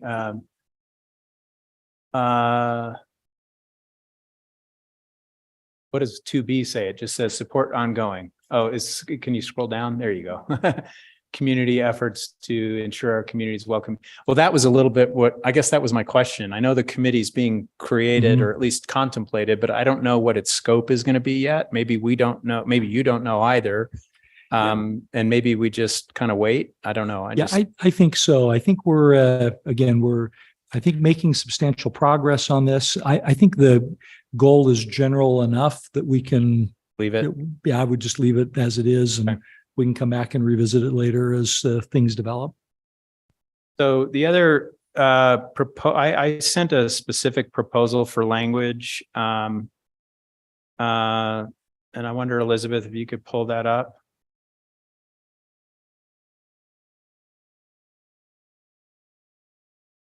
Is that a different chapter? That's the transportation one. Okay, I've got in my notes a motion about language on page 24, but I can't figure out where that is. So never mind. I will make that one later after we finish implementation. I didn't understand what 2B on page 38 was. It's my last question. 2B on 38. So just that last page, 2B. Or independent certification in alignment with conservation and resilience. What does that mean? Yeah, and I am seeing something that maybe we want to be careful with in that comment off to the right. It's referring to the idea of LEED, but to LEED certification, but we understand there may be other certification programs out there that we should be thinking about as well. So it was an effort to try to explore certification programs that would align with that CRP program. I'm wondering if language that just says explore policies that would regarding energy efficiency in buildings or something like that, that are that align with the conservation and resilience goals. Yeah. Because I know, for example, I'm intent on bringing back that discussion about stretch code that we had just 2 weeks ago. That might be an example of something that would fit in that category. So building standards, construction standards, incentives or awards for energy efficiency, all of the above, I think would be under 2B. Sure. Okay. So I don't know if anyone else has any strong reservations about that. I just think that language could be broadened just enough to include all of those things. Sure. I can see that maybe some clarification would be helpful there. That's all I had. Counselor Ellsworth? So the implementation table is just copy and pasted from every other chapter prior, right? That's it. There was one under the housing section, and it's copy and pasted here, but I don't know if we want to go in that direction right now or later, but it said something about like evaluate ADUs and their application across the city or something like that. Right. And it seems like that's outdated because in the last month we adopted a new ADU policy.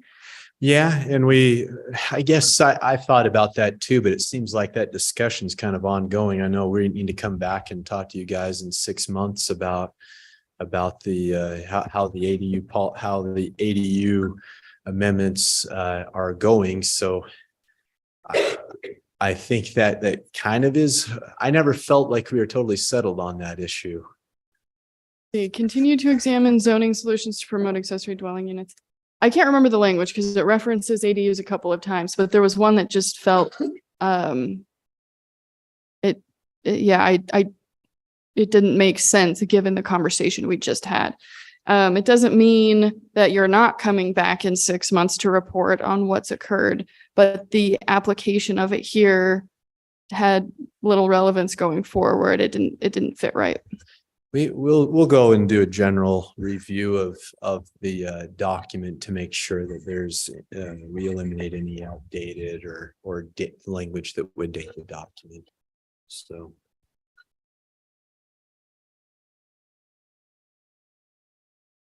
Can't hear you. As we've been scrolling through these, I think it was just maybe the wording on the right column when they actually talk about a specific action item that might have been a little bit wonky on the ADU part up above a little bit further. I wasn't referencing this exact table. I don't know. What did you want to point to? So 1C, I just thought maybe you were referring to 1C. Yeah, I mean, it doesn't mean we can't keep revisiting ADUs, but we revisit our code all the time, all of our code, right? So maybe that was it. I believe it's in my Excel sheet that I sent yesterday. Some of it feels outdated. If I might comment, Councilor Ellsworth, I think the resolution we adopted with respect to ADUs expressly anticipated that we would continue to review and evaluate how that's going. And on top of that, we have the state legislature to consider. So this will be an ongoing effort. It's not done. Yeah. Again, So I don't know why we need to change that. Because that applies to a lot of things in our city, right? The state legislature is considering changing street Sure, but right of way ADUs in particular issues. So are going to be the subject of ongoing discussion. I mean, So what's the point?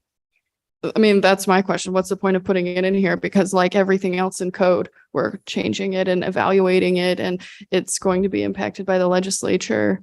So. And by our ongoing reporting and evaluation process. That doesn't apply to everything we do, but this in particular does. I don't. Agree to disagree.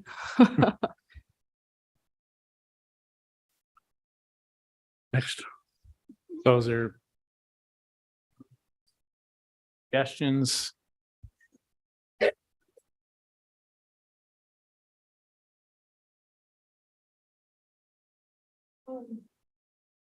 Do you want motions and suggestions on the whole document or just on this part? Because they're kind of, this is basically a summary of what's up above. Let's finish the implementation chapter, and then for other chapters, we'll reserve the last half hour. So there any other comments about the implementation table, Councilor Whipple?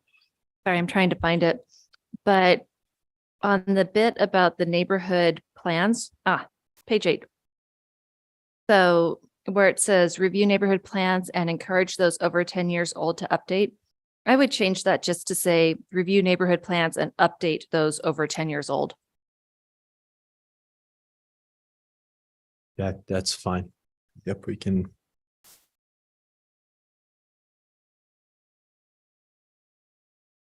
I think question about that. How many neighborhood plans are there supposed to be when they're all completed? And is it possible for the staff that exists today to even complete that? Because it seems like it's a pretty big task to constantly update those, given that some of them haven't been written and many of them are outdated. Right. So that's the next thing is we currently call it neighborhood plans, but we also have area plans. And so I think we should be getting away from neighborhood specific plans and making them these larger area plans or district plans, or I don't know what we're calling these things. But So that would be update neighborhood plans or neighborhood and area plans. Yeah, Good. I would think What's your that call them thought? neighborhood and area plans, because you're right. I think we are going to try to transition to do what we did like with the Southeast or Southwest plan and try to group neighborhoods together in one plan. So yeah, area plan, but we still have neighborhood plans that exist. So I think we should probably reference them both. So The other issue is that after the general plan is adopted, every plan is there. Like it's every neighborhood plan is out of date because the general plan supersedes the neighborhood plan. And one of the tasks here is for the neighborhood plans to all be updated to meet the general plan or to support the general plan. So it's kind of it's a huge task. Yes. Yeah. And it's hard because, looking at that Southeast area plan, it refers back to and incorporates by reference the old general plan. And so that's why I say it shouldn't just be encouraged that we update. We actually have to update these things.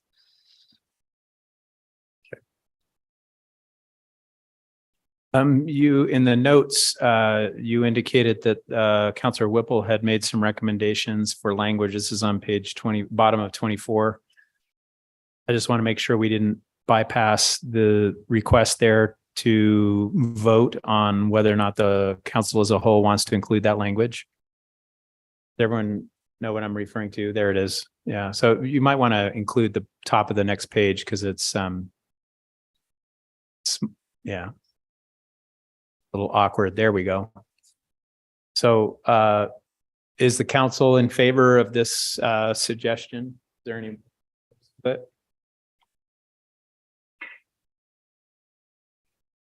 Well, I'm in favor of it. Well, I'm glad to know you. I just didn't want that to hang there in the ether. Thank you. Okay. It doesn't sound like there's strong concern about it. So looks like we would like that adopted. Great. Anything else about the implementation table? All right, so let's go back to any suggestions for other sections of the general plan. We do have, do you want me to briefly talk about those other three? There's 4 appendices you already talked about. The other one. Do you want me to talk about those first, or do you want to dive into? Maybe if I could, I feel like the other chapters might be a higher priority right now. Sounds good. If that's okay. Yeah. No, maybe we'll have time for both, but if not, we can spend a little more time on the appendices tonight. Sure. Yep. That's just fine. I'd rather not, do this kind of on the dais editing tonight if we can avoid it. Sure. So any suggestion? So Councilor McKay, why don't we begin with you? You said you had a suggestion for another chapter. You had one for transportation, and I'm open to that. I had another transportation one. So in my copy that I got, it did not have it in it, but it's looking at page 57 under multimodal transportation options. And you, in just the last week, you edited it to say, there's a desire from the community. You put it in this last paragraph of the multimodal transit options. There's a desire from the community for improved biking and pedestrian facilities, such as protected bike lanes and crosswalks. I'm questioning protected bike lanes. I'm fine with designated bike lanes, but I think in general, prescribing protected bike lanes, I have an issue with. I'd like to change it back to, I'd like to make a motion to change it to designated. I strongly oppose that. Can you show me where on the page that was? Just Yeah, I'm a little. Right here. First paragraph. Can we see it on the screen though? Let's see. It's page 57 and it's below multimodal transit options. And it's not in mine because it was just added. Brandon, I think the issue is we don't have the updated clean versions. We only have updated red line I versions. see the red so line. that's It's what right. we're going off of. Okay, it's that pink right there where the comment is. Yep. There is a desire from the community for improved biking and such as protected bike lanes. And I don't crosswalks. think there's a desire from the community for specifically protected bike lanes in any majority. But I agree with the rest of it. And I just think changing it to dedicated bike lanes would be more appropriate. Do we know that there's a desire from the community for dedicated bike lanes? Yeah. Not necessarily.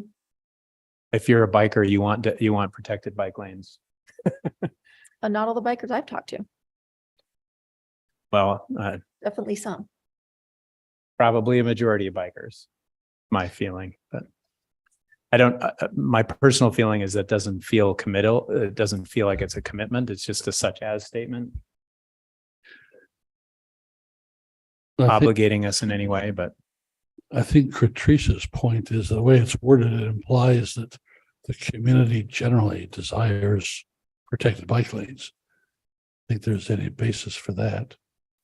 That's my take. Maybe a good thing in certain places, but I don't think we're overstepping if we take the position that the community wants protected bike lanes. I think case by case, that's something that we can always look at. so it sounds like we need a motion. Yes, I made a motion to change. I'm fine with switching protected with dedicated, such as dedicated. How about a compromise? How about such as protected and dedicated?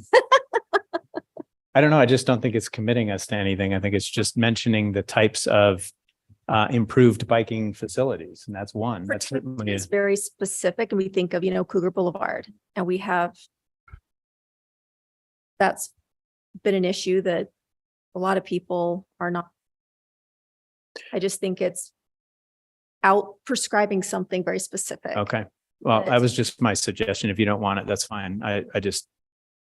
So there's a motion. Is there a second? I'll second that. Second from Mr. Fillmore. Is there discussion? Counselor Whipple?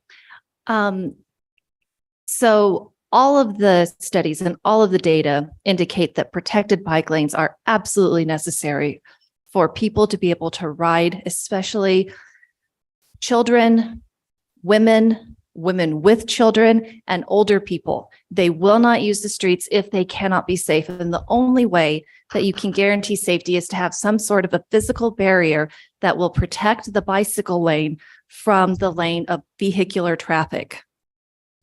There is strong support from the community, and I have oftentimes heard this council denigrate the activism of the Bike Walk Provo group and say they're just activists and their voice is too big. But these are people in our community who are very concerned about making it safer. And this is the way that you actually make bike lanes safer. Matchstick bollards don't really count as protection. Paint on a street is not protection. So there is a desire, and this doesn't quantify the desire. There is a desire from the community that we have protected bike lanes, and our bike community and our pedestrian community has been consistent and vocal in expressing this desire in many different forums. If I might respond, I don't deny the passion of the bike community for this, but I don't deny that it would make biking safer. But to imply that the majority of the community wants what we have on Cougar Boulevard is false. We have our biking community is what, 10% at most of the overall community.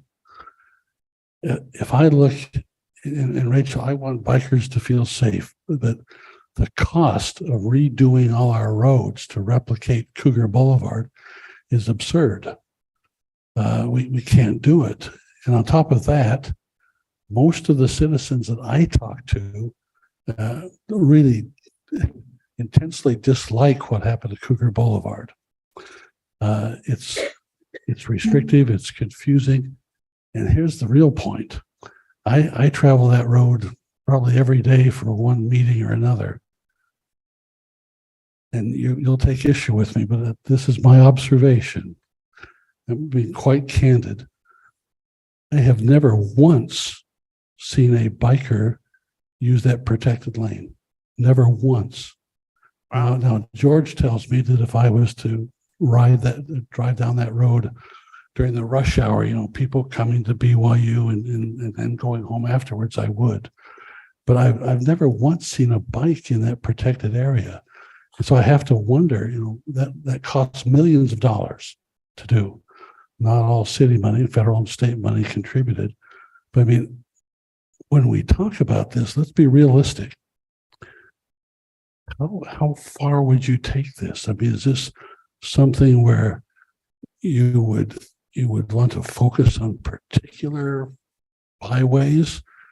Or do you think this is something that would just be a great thing for the whole city, wherever people ride bikes? I mean, I appreciate bikers. I'm glad that they cut down pollution. I'm glad they get exercise. It's not something that I do or can do from where I live. And so I'm not opposed to the bikers and some protections, but I think we've got to be reasonable here. And those protected lanes like we have on Cougar Boulevard are so expensive compared to how little they're used. I just wonder how much of that we want to impose on citizens. Outside of the biking community, I've never once heard a citizen praise Cougar Boulevard. Rather, just the opposite. Why did they spend all this money on this mess? Now, I understand the original incentive for doing it was because we had a high rate of auto accidents, right? The highest in the state. Right. And so, which was largely due to Provo High School, which is no longer there. It was due to all the egresses across the 6-lane street. It was left-hand turns going north, right? But also the high school students. And so I understand the safety issue, but the biking issue came later. As I understand historically how that came about, that the initiative had to do with safety for accidents. Biking came later, that we wanted to create some kind of a model that could be replicated elsewhere. I just think if you look at the cost versus the benefit, I don't see it. And I just wonder how far realistically we ought to take that. So my comments, take them for what they're worth. Okay, there's a motion and a second. Is there any further discussion? Remind me what the motion was. To replace the word protected with dedicated. Okay. Chair Hanley, may I respond to Mr. Fillmore? Yes. Thank you. First, I would like to say that people who ride bikes are people, and they also drive cars. I'm one of those people, and I use Cougar Boulevard. I both drive on it in my car and I ride on it in my bike. I ride my bike on it at least once a week. And I see other people on their bicycles, both when I'm riding my bike and when I'm driving my car. To say that they're never bicyclists on it because you haven't seen them, or that it's underused because you haven't seen them, is very much like saying UVX was a waste because the buses are always empty, even though we know from data that UVX is like the most successful part of UTA's entire portfolio. Huge ridership. This language that we have as it's written in this general plan does not demand that we put protected bike lanes on all streets in the city. That is a slippery slope type of argument that is not warranted by what's in the text here and is not useful or helpful. The next thing is that I find Cougar Boulevard to be safer and much more useful for me when I'm driving on it than I ever did before, when it was the 6 lanes and you had this merging free for all as people did crazy left turns and going into driveways and everything. As a vehicle driver, I'm very grateful for that change, and especially for the additional light that was added so that I know I can do a U-turn if I need to, instead of doing one of these kamikaze moves that were necessary before that were incredibly dangerous and caused so many accidents. That said, I do know that many people have complained about Cougar Boulevard. I've heard those complaints as well. But it's not all bad. I find it very useful. And I've heard many comments that say it's useful. And I believe that the traffic data for collisions and accidents bears out the fact that this was a good change and that it accomplished the goals that it had. The second thing that I would like to say, I don't know if this is second, but the next thing I'd like to say is that the bicycle community is our community. They are not separate from us. These are people who live here, who ride their cars, ride their bikes, walk their feet through our city. And these streets are public facilities that need to be available to serve the public however they choose to use it.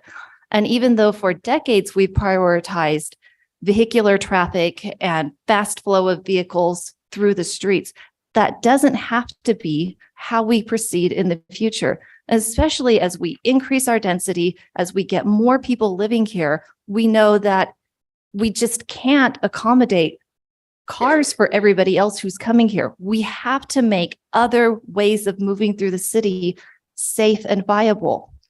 Because if we are going to continue to emphasize automobiles as the primary way for everyone to move through the city, as our population increases by 30, 40, or 50,000, we will have gridlock. And the only way to avoid that is to have safe and viable options for people to not be in their cars. So for every person who's riding in their bike lane, that's a car that's not on the road. That helps your drivers zip through a little bit more efficiently. This does not say protected bike lanes have to be installed everywhere in the city, but there are certainly places where it is appropriate, especially where we have high volume of traffic and close proximity to the bike lane. If we can't have a separated bike facility, kind of like the one that we have on South State Street for that little stretch. Do you know what I'm talking about? There's a stretch where we have a super wide sidewalk, lights that we got UDOT to put in a separate facility that's used for strollers, skateboards, and bicycles. That is much, much safer than the painted bike lanes that are also on that stretch of State Street. And I've got a kid, rides his bike down to the gym just past Ironton Road, and he's only able to do it because there is that separate bike facility for him. Because I can't have a 15-year-old kid who's barely bigger than I am riding on a street in bike lanes that are marked but are filled with gravel, with cars going by at 50 to 70 miles per hour. You have to have protective facilities in that kind of situation. Can I move us along then to, Councilor McKay has another comment to make, but I want to encourage us to just vote on this. We're talking about one word change here. Did you want to make a comment? I don't think it's a fair comment to insinuate that Bill or I are against bikers for that. And bikers have reached out to me both in my campaign and while I've been on the council, saying that they don't prefer protected bike lanes. They don't like being hemmed in. And I talked to one professor who does it every day, who said they purposely take a different street than Cougar Road. So there's different opinions on it. This isn't just a biker against non-biker. I just wanted to put in that it's not, I don't view it as a biker against non-biker. You. I do know we are expecting some data from Cougar Boulevard, which I would caution all of us to wait for before we make assumptions about Cougar Boulevard. My wife is a daily user of that lane, so if you get up early enough, you can see her. And I use it at least once a week, probably twice a week. Just to correct the record, I'm not saying people don't use it. I'm saying I've never seen one. Well, that's my personal again, let's experience. wait for the data and then we'll. That'll be fine. But second thing is my point. I'm not anti-bike. I'm fine with that. The question is the cost benefit analysis on the one hand, but it's also the imprecise statement here, saying there's a desire from the community, as if that's the majority. I think that's a factually true statement. No, it's not. There is no statement. There's no word in there that implies a majority. It says there is a desire from the community. The community desire. There is a desire. The community. That's a body. We're going to vote on the motion because we're going to go. This is not going to go anywhere. We lost 2 votes, just like that, guys. Jeez. Where did they go? Did they not pay attention to what was happening? It's a simple change. It's just clear. I Anyway, let's go ahead and vote. I think we should wait until everyone is back, but yes, I've got another proposal while we're at it. It's on the next paragraph. Elizabeth, could you bring that up? I sent you a version of that paragraph.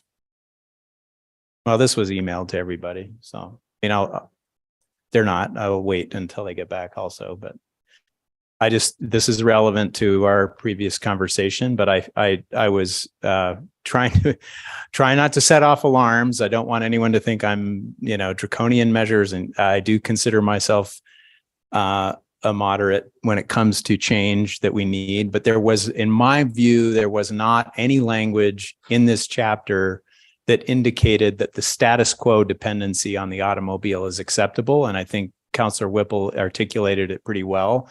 You cannot have the kind of population increase that we're anticipating in this city and in this valley and expect you're going to have good air quality if you don't get massive numbers of people off the vehicle.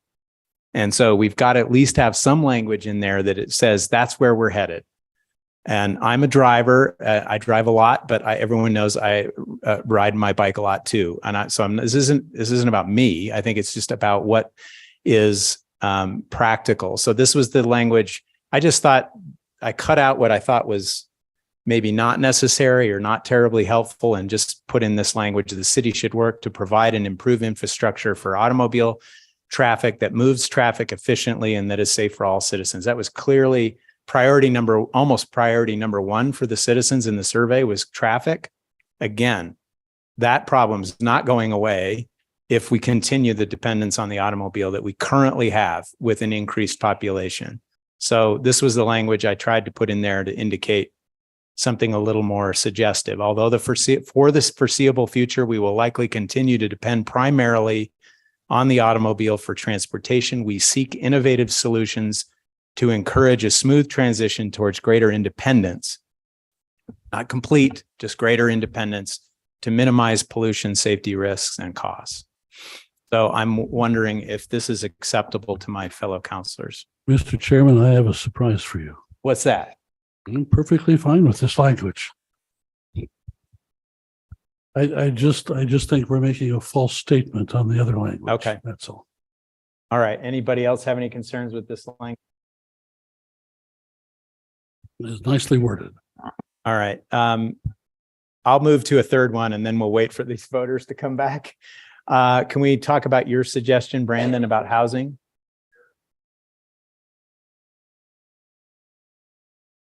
Know if they're coming back? We can just take a vote anyway. I don't care. But it'd be nice since they're here. And Mayor Kafusi, welcome. Sorry, I didn't give you a proper welcome. So Brandon, Mr. Larson had proposed some language in reference to a comment I made at our last discussion of this. You all saw it in an email. I quite liked it. I was prepared to, and I will go ahead and make a motion that we adopt Brandon's language, Mr. Larson's language. Sorry, we're in work session. We can call each other by our first name, I guess. I actually prefer Brandon. Yeah. But I don't know what my colleagues feel about that. They had a chance to look at it and what they feel about it. Can we pull it up all the way? It's towards the bottom. Can you remind us where that language is found? It's towards the the phrase. bottom, right before the goals. You'll see it in the yellow. It's highlighted. There you go. Right there. Yeah, it starts just a little bit. Yeah, right there. Kind of too small to read if you You know what? do I would all- love to know, Brandon, what Bill Pepperoni thought of the language.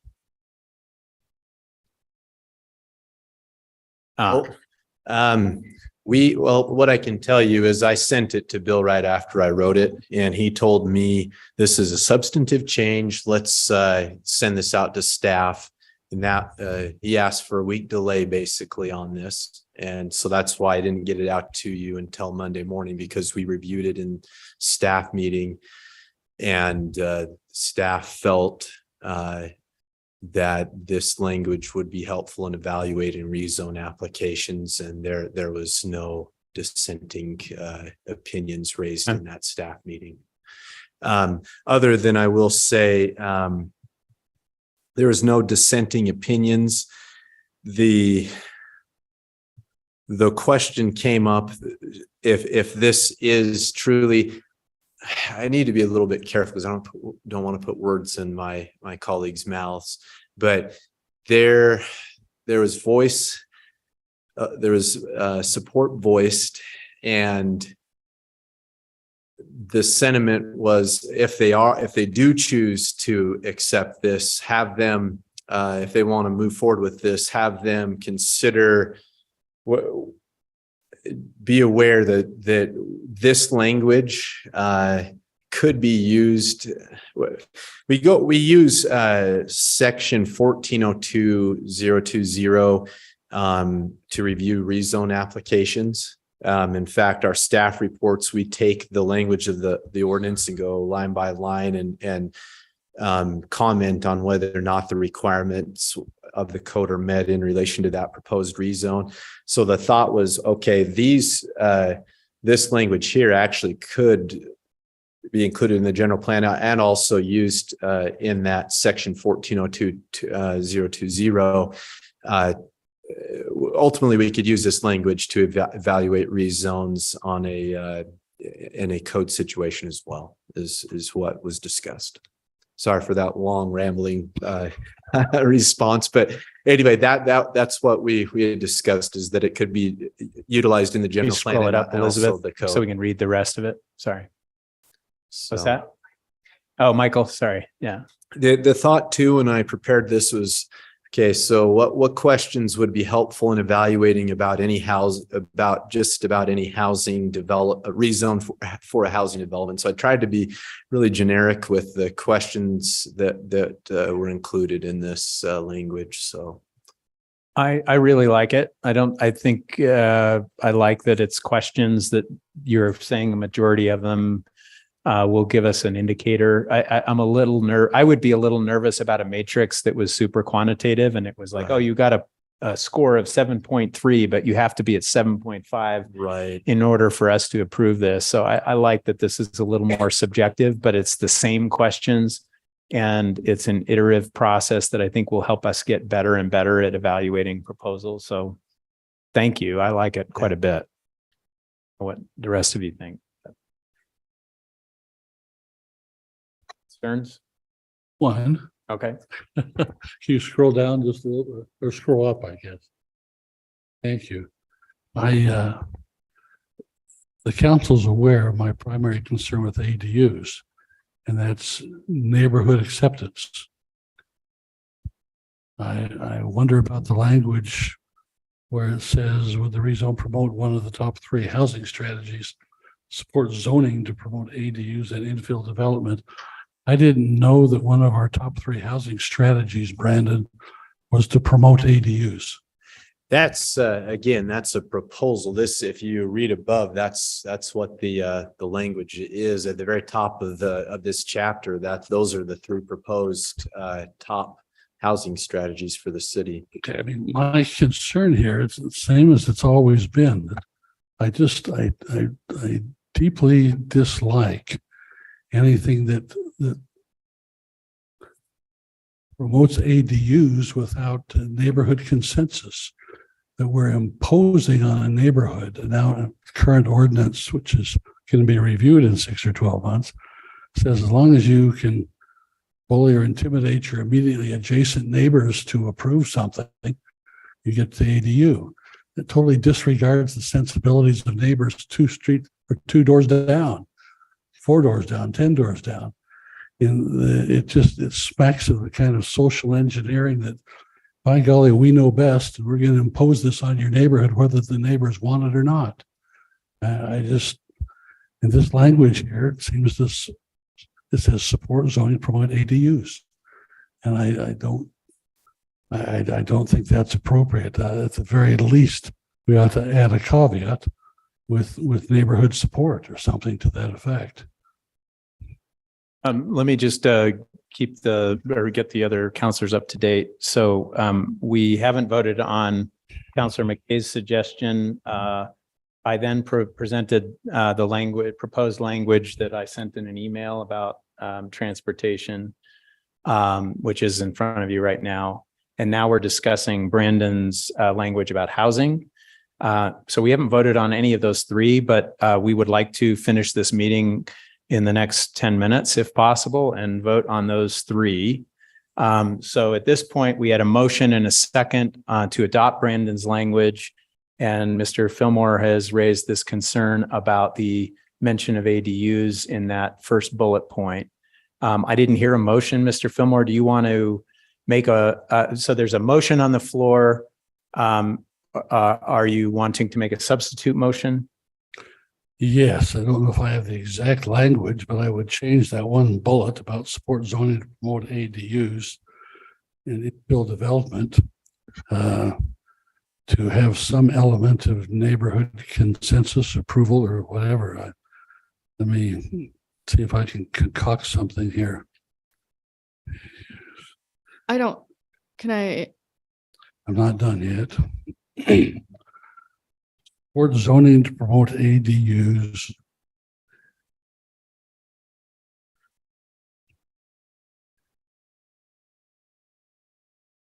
Compatible with neighborhood sensibilities. That's a motion to amend. Okay, is there a second on that motion? I'll give a second. Okay, is there a discussion? So for clarification, your substitute motion is to adopt the language that Mr. Larson's proposed with that amendment. Is that correct? Okay. So is there a discussion on that substitute motion? All right. Go ahead.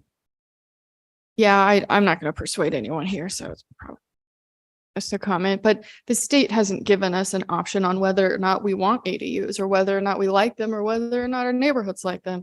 The state has told the majority of cities that they are required in the majority of your city. And within the parameter of state legislation. yes. This is a general plan statement. Okay. Yeah, I get I'm just that. saying I want us to be sensitive to neighborhood sensibilities. And I think that being sensitive to neighborhood sensibilities applies to 80+% of what's in this plan, right? Talking about ADUs where this language says we support zoning to promote ADUs. It's an unrestricted, unlimited promotion. We can go to a vote. Or Councilor McKay. And it's important to note that the legislature did give us an exception purposefully. Okay, so if there's no further discussion, I'll call for a vote on the substitute motion. All in favor with the raise of hands? Yes. 3 in favor, all opposed? Loses 4-3. So we're back to the original language that Brandon has proposed here in yellow. I'll call for a vote on this proposed language. Well, hold on. Can we have a discussion of it or did I miss that? A little bit, but yeah, go ahead.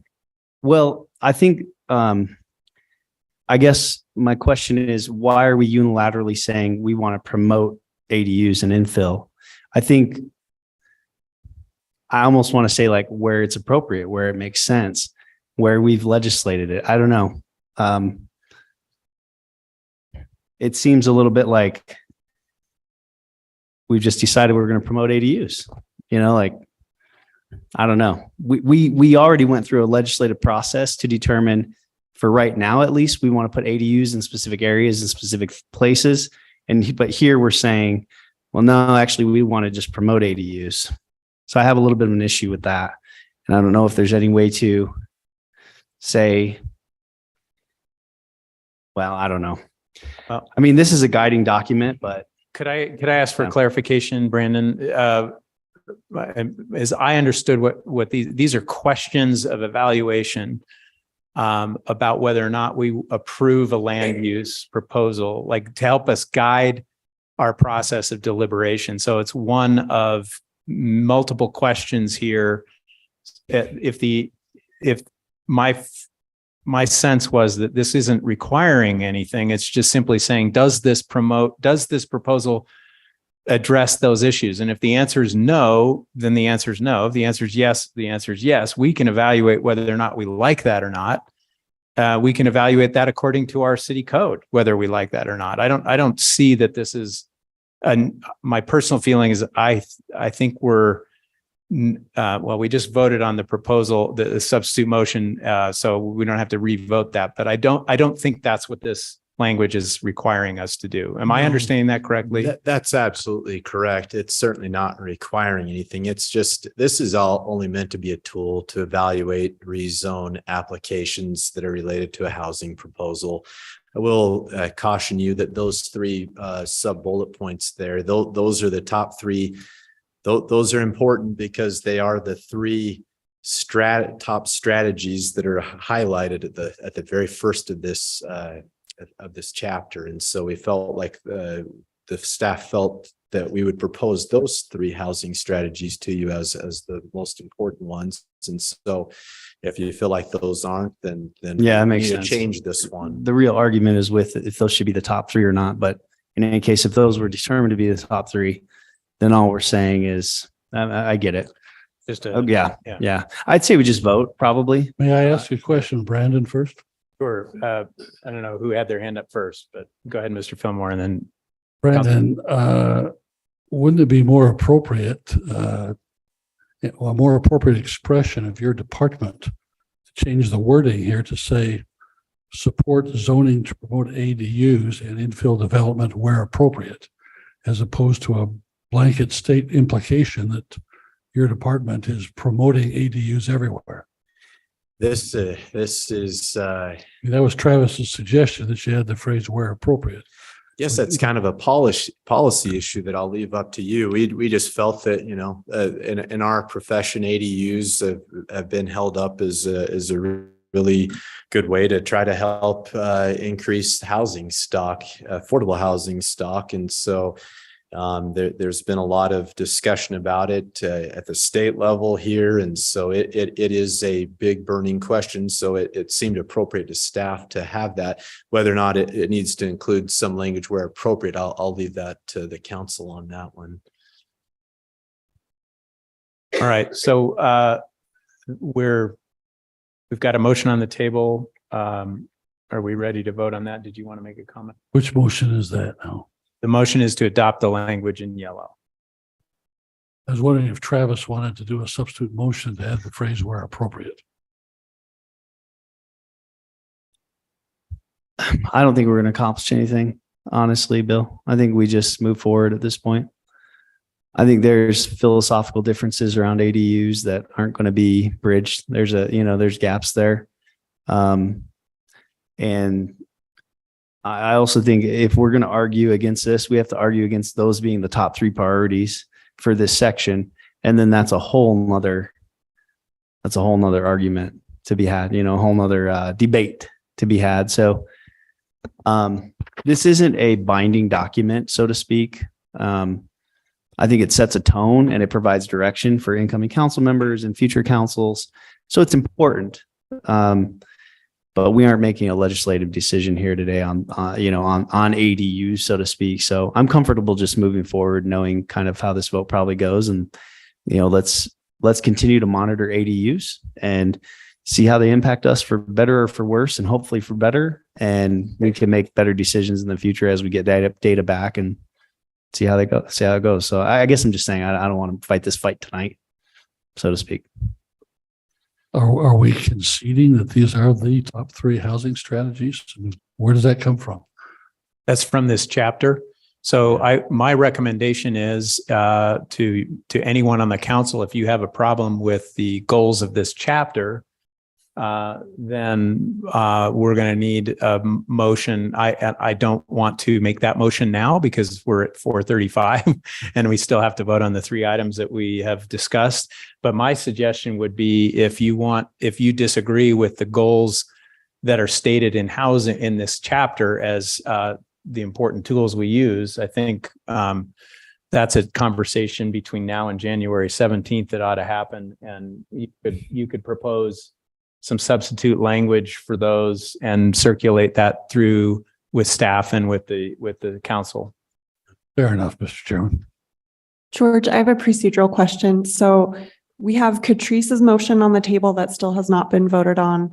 And then your motion to adopt this language in yellow, which I don't have a second listed. I thought there was, but maybe I'm misremembering. I thought you had, or somebody, David. I'll second it. Okay. So Mr. Shipley seconded that. Yeah, I don't know. I'm sort of, I paused on all three votes, but we're going to do them in reverse order now, if that's okay. So I will call for a vote on the adopting the language in yellow from Mr. Larson. All in favor, raise your hand. Okay, is that a hand up? No. 1, 2, 3, 4 in favor, all opposed. It doesn't, I guess, okay. Nobody's opposed, or it doesn't matter. Okay, I thought maybe that's what you were doing. Okay, so that was adopted. Let's go back to Counselor McKay's suggestion on the first one. I'm cheating a little bit. We're going in not any logical order. I'm just mixing it up, trying to keep it balanced.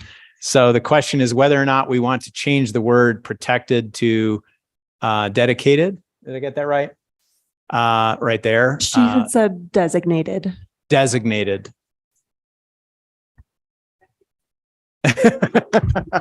Yeah, we know. Okay, so I will call for a vote on the motion to change the word protected to designated in this particular paragraph.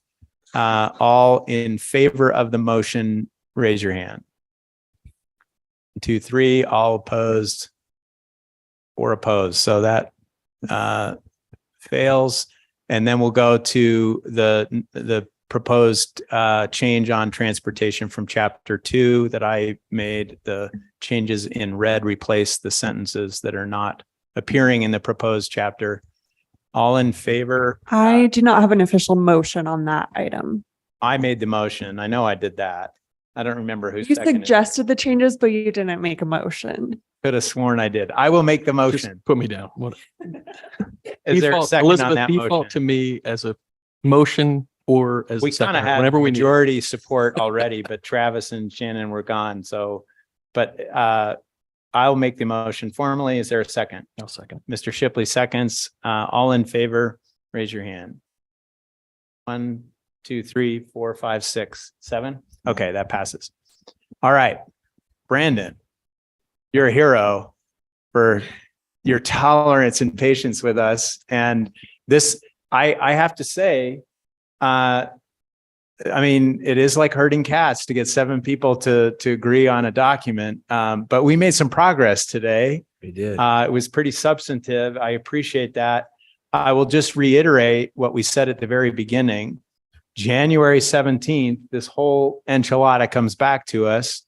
And the proposal is that it will be up for official adoption on that occasion, correct? Yes. So if you have major suggestions for changes in any of the chapters, your Christmas holiday might be interrupted a little bit by it, but I would suggest you get those suggestions to staff and to the rest of the council as soon as possible. Okay. And I know Councillor Ellsworth had made numerous suggestions. And my recommendation would be I don't know if you can, there was a number of them that seem to be. Some of them were typos and some of Typos them and stuff were like like that. small things, so they're not worth escalating to the council, but I'll consolidate or refine those that are substantive and circulate. Okay. those. And I will reiterate my invitation to Mr. Fillmore or anybody else who has, major concerns about goals in any of the chapters. This is the time to raise those concerns and make, see if we have a majority opinion on those suggestions so that staff has clear signals from us about what the majority will is. Okay. Thank you, Council. Okay. So I think we're done. And let me just, Brandon, sorry, tonight we're going to invite public opinion or public comment, but are we going to do anything substantive in our own discussion, or are we just going to kind of? I guess I'd like to know what you want. I still haven't talked much about the 3 of the appendices. I can talk through the 3 appendices. Yeah, let's start with that and then invite any comment from the public. And then if there, I mean, I don't want to preclude the possibility of somebody wanting to do something significant tonight.